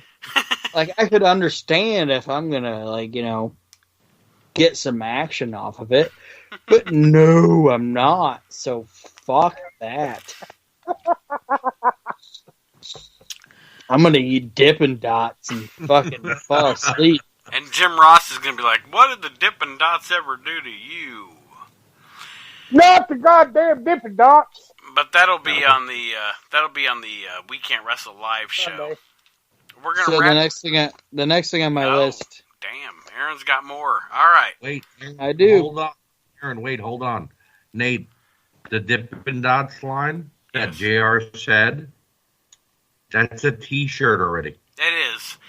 And you know what? Honestly, it popped me. It was funny. It was really funny. No, it was not. Oh, it was funnier. It was bad. Getting smacked down tonight. That's You know what okay. was funnier? No, I didn't mean it in a mean way, Nate. No, What I meant know, was I know. The And first thing Aaron, they could have done. I know, Archie and Aaron. That's okay, because if any profit is made off of this show, I will put it in my pocket. He's like, I took the abuse. I'm taking the money. I got a little profit in my pocket going jang-a-ling-a-ling.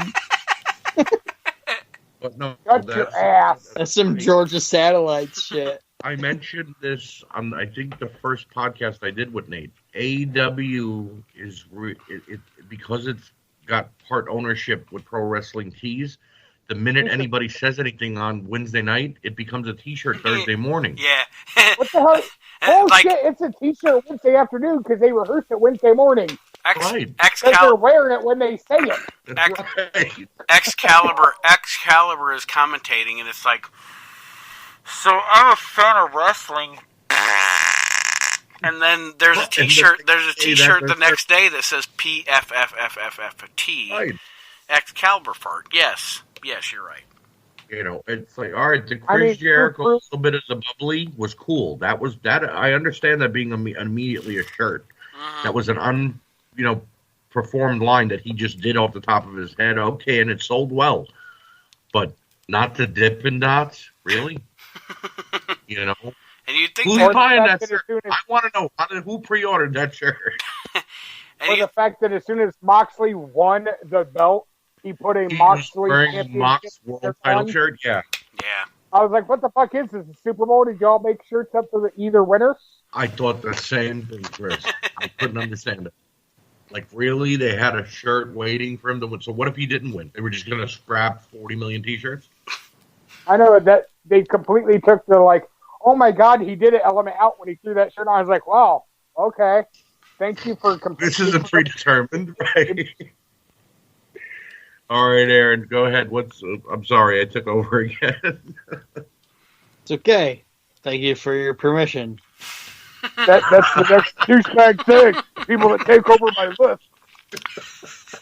So the next thing on my list is pricks that take over the list.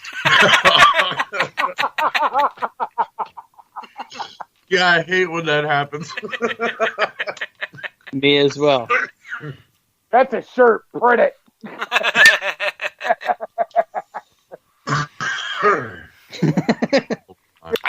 Does anybody have another thing that they want to put on the list? One more, and then we're going to sign off. No. I have Yes. 1, Oh, 3, God damn 4, it, 5, Aaron. 6, 7, 8. You can go fuck yourself with 8. We'll do a fucking part 2. You go fuck yourself right now. Take your best and post the other 7 on the page. Get people to subscribe. Yeah, there you go. Okay, here's another thing on my list. All right? Mm-hmm. You guys ready? People cutting off my list. No. So, here's a quick one. Quick. People that are politically correct. I'll elaborate and add on that. People who try their I hardest. hate politically correct people. I hate people who get offended by anything. Anything. Anything. When you say people that are politically correct, it's funny. It's funny. Being offended is a choice. Right. Well, when you say people that are politically correct, do you mean the people that are politically correct, or the people that correct everyone else to be politically correct? Both. Yeah. That was a good question, actually. Look, we were brought up, I'm sure, in the same time frame. We're all around the same age. Mm-hmm. We were brought up by George Carlin and Sam Kinison and Andrew Dice Clay and Eddie Murphy. You know what I mean? Yep. And if you and Bill Hicks. Don't forget Bill Hicks. Bill Hicks. He was great. Jeff Foxworthy. Can you imagine if Jeff Foxworthy would try to do "You Might Be a Redneck If" in this day and age? It was clean. If he did clean, but that was some good shit. Hold on, if Foxworthy did "You Might Be a Redneck If" today, they'd be like, "Well, you like Biden." Right. You might be a Southern American if. Okay, Bernie. Yeah. Fuck modern American. You might be a Jewish American if. Fuck modern American. It would be anything. Hebrew American. No, everybody's offended by everything. Let's reboot everything so we can unoffend people by something that was made 30 years ago. And let's make sure that we include everybody, but yet uninclude people that are not what we stand for. Okay. Thanks. Yeah. It's ridiculous. And to conclude this, we're going to have to continue with the douchebag conversation later because we got to end this show. I have one more on my list. Hold on. Okay. Before you do that, because of what Archie brought up, I want to tell everybody right now, that is why you do not have funny comedy today. Right. Because there's funny comedy out there. No, there isn't. Yeah, there is. There is funny stand-up. There is not funny. Okay. There's not funny mainstream. There has not been a funny comedy movie made in 10 years. A comedy movie, yes. You could never make Blazing That's Saddles. That's why I said there's not funny mainstream. You could never make Blazing Saddles today, which is the funniest. Hannibal Buress is funny. Yeah, no, we're not talking about stand-up. I'm talking about movies or sketch comedy. You couldn't make that today. You couldn't make Blazing Saddles today. Eddie Murphy couldn't do Buckwheat today. No. And because we don't want to laugh at ourselves anymore. We want to be morally. Go ahead, Arch. Shows like Mad TV and A Living Color would not be on the air in this day and age. Oh God, no. Okay, can you imagine if Jim Carrey is no longer funny? Adam Sandler is no longer allowed to be funny. He's got to be a serious actor now. Mm-hmm. Okay. Eddie Murphy is not Eddie Murphy anymore. He did Saturday Night Live recently, and he redid all his old skits, and he had to be real PC about it. And guess what? Yeah, it wasn't I chuckled funny. Once and then went, "This is sad." Yeah, it wasn't funny at all. I'm actually excited though because Amazon is bringing back Kids in the Hall. I hope that it's good. Kids in the Hall. It's actually going to be on Amazon only, so they're going to be able to get away with shit. Hopefully. Again, there is one comedian. Okay, one comedian that doesn't give a fuck, and will go out there and say what he feels. Anthony Jeselnik? Nope. Oh. Norm Macdonald. Well, yeah, but Norm Macdonald doesn't care if he's got a job. That's what I'm saying.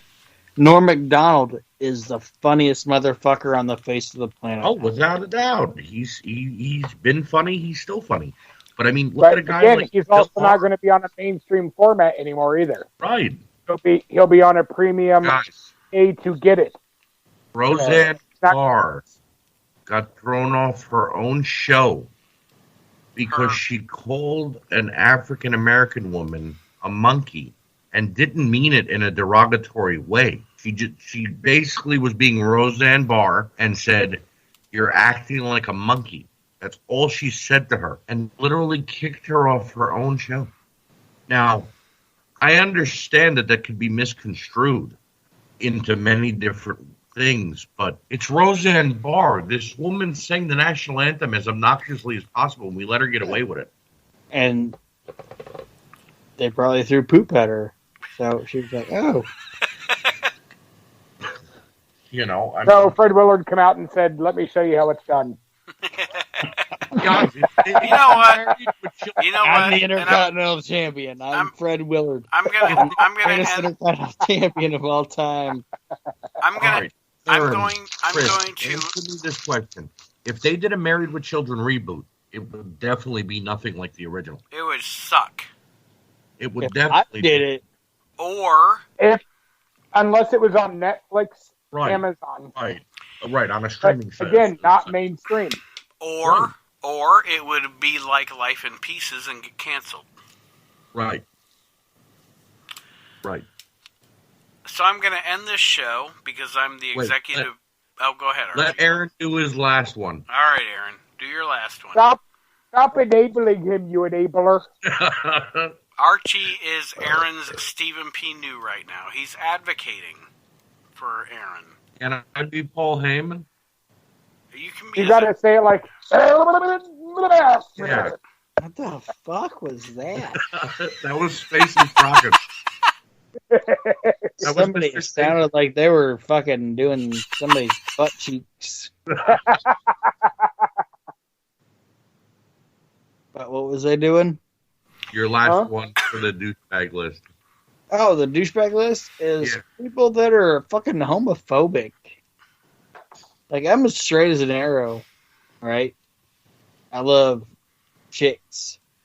But I don't understand, like, people that get, like, offended when somebody's just like, oh, yeah, I'm a dude, but I like the D.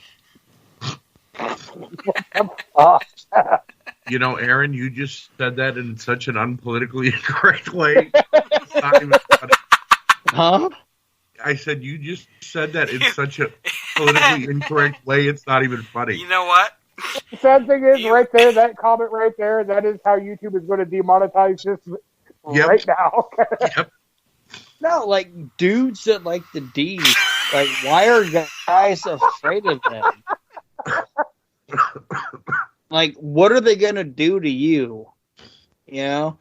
Well, like, are they gonna break into your house and make it more pleasant? Can I chime in with a quick story, and then I'll be done for the rest of the night, and Nate can end whenever he's ready? Okay. I want to know what I said that was offensive.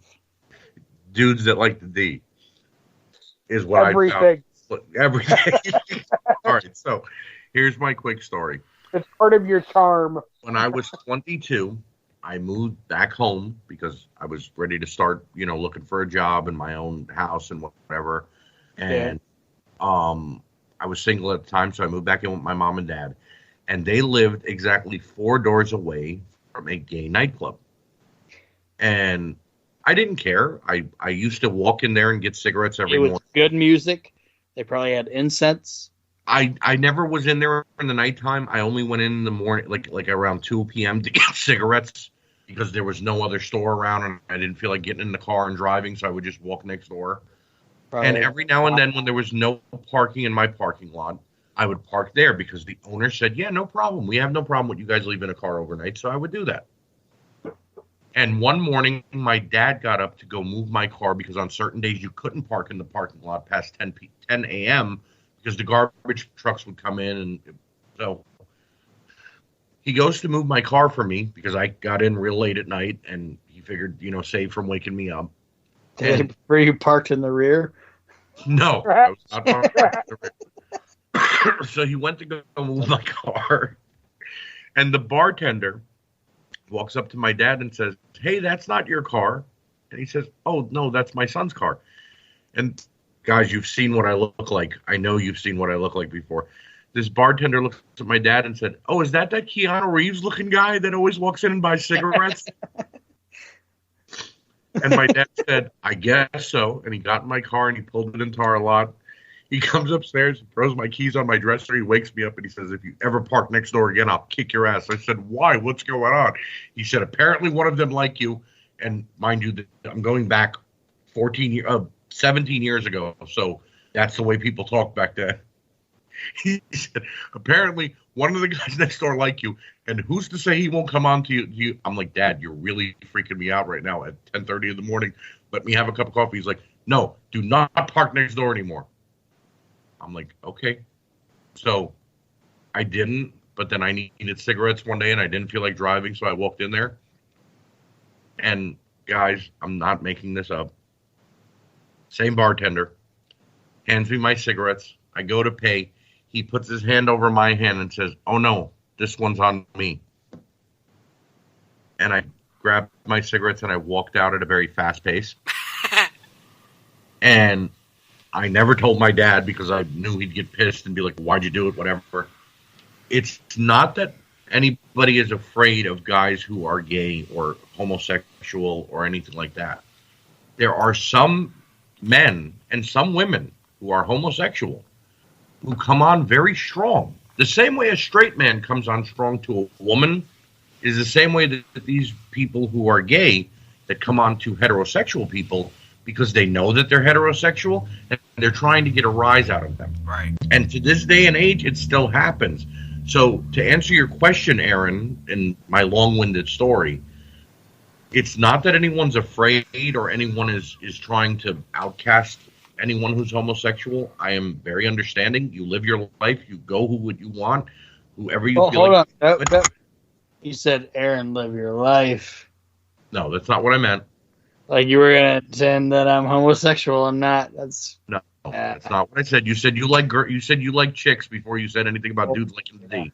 So, but there are some times when people who are homosexual will come on to a straight person too strong. Now, in that instance, Nate, I don't know if you'll agree with me here, but in that instance, you have one of three options if someone's coming on to you too strong, whether it be a man coming on to a woman or a man coming on to another man. You're either going to get defensive and look to fight and beat that person up. You're going to get hostile and look to argue with that person, and then you're eventually going to call them gay, but in a very derogatory way. Or you're going to get really afraid and run away. You know, those are the only way you're going to really react. And all of them are wrong because either way, it makes a bad outcome. Right. And that is the way someone is. And what I will say is, in 1998, which makes me feel very old, is that's 22 years ago. 22 years ago, yep. And I'm very tolerant. But I worked with someone who was openly gay, and his boyfriend, and we were good friends. But it was so funny because there was a guy that came into our store. It was a music store back then. I worked for FYE back then.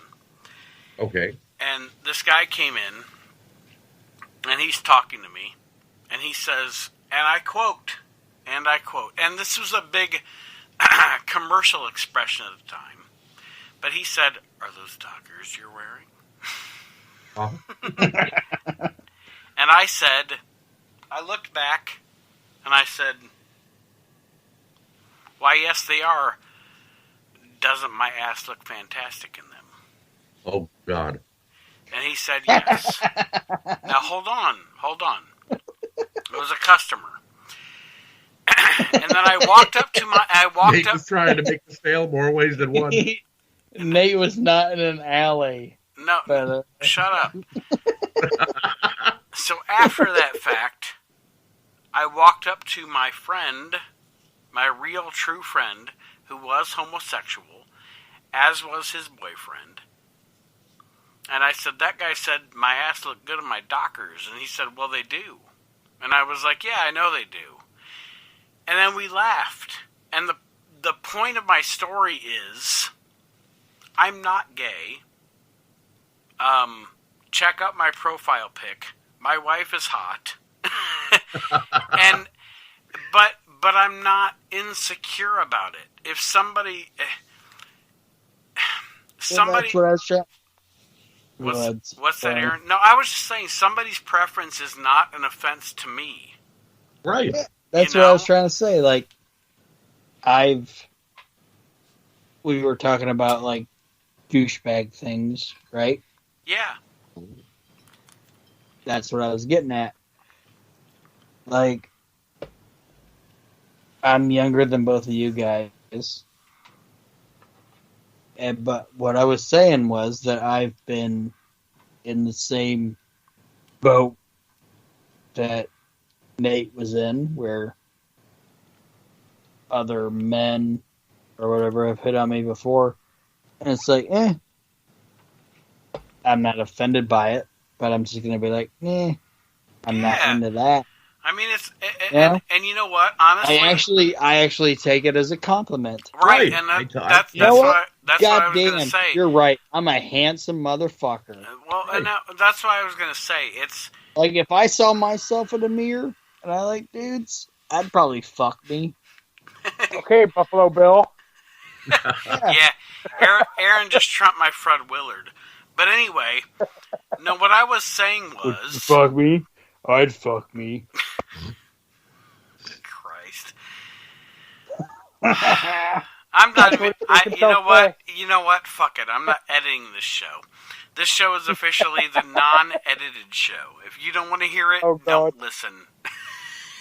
Maybe you should have said that. I'd walk awkward after me. Yeah, I'd walk awkward after me. Nate, maybe that warning of if you don't want to hear it should have been at the beginning of the show. There you go, Arch. The last 5 minutes is not going to help anybody.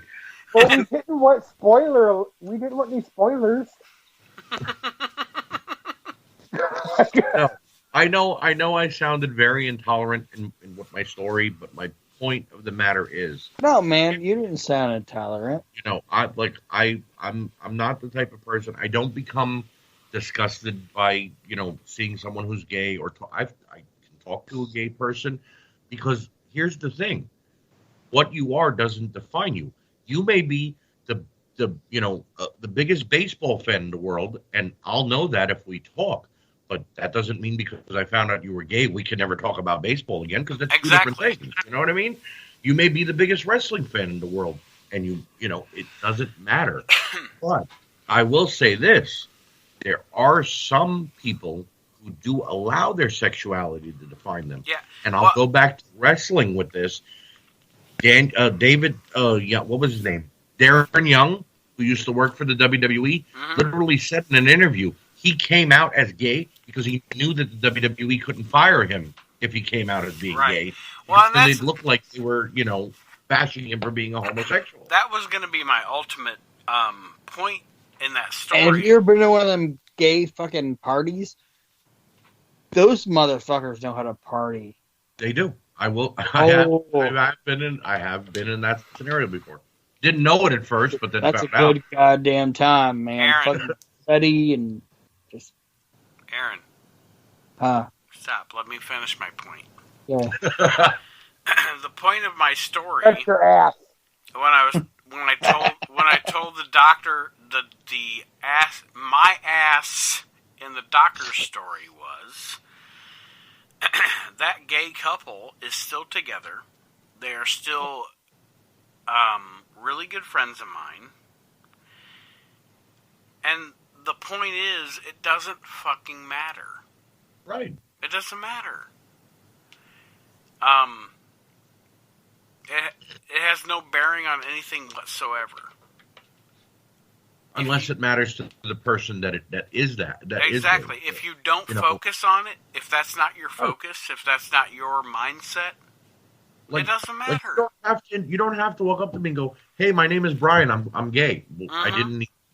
I'm gonna still say hi, Brian. I'm not gonna say hi, gay Brian. You know what I mean? Yeah. You know what I mean? And if you funny, but like, hey, what's up, gay Brian? If you are gay Brian, that's your fucking Memphis. Right. That's your Memphis 1984 gimmick. Now here's the other scenario though. if we've been friends for 6 months and now you decide to tell me, by the way, I'm homosexual, okay, well, it doesn't change our friendship unless you are telling me you now want a relationship with me and then I have to say exactly. no. You know If you don't want to have any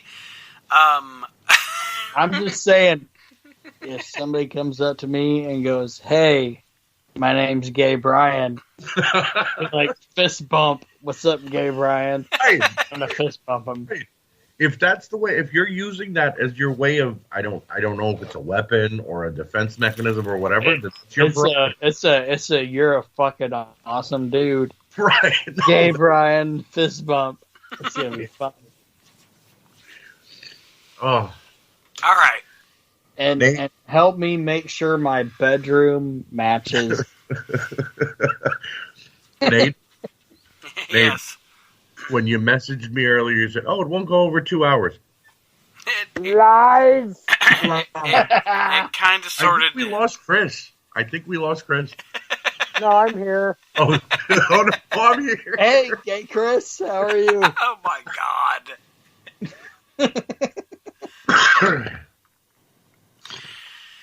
All right, everybody. We're gonna wrap this up. Not Gay Chris. I'm tired. I'm tired. Oh my God.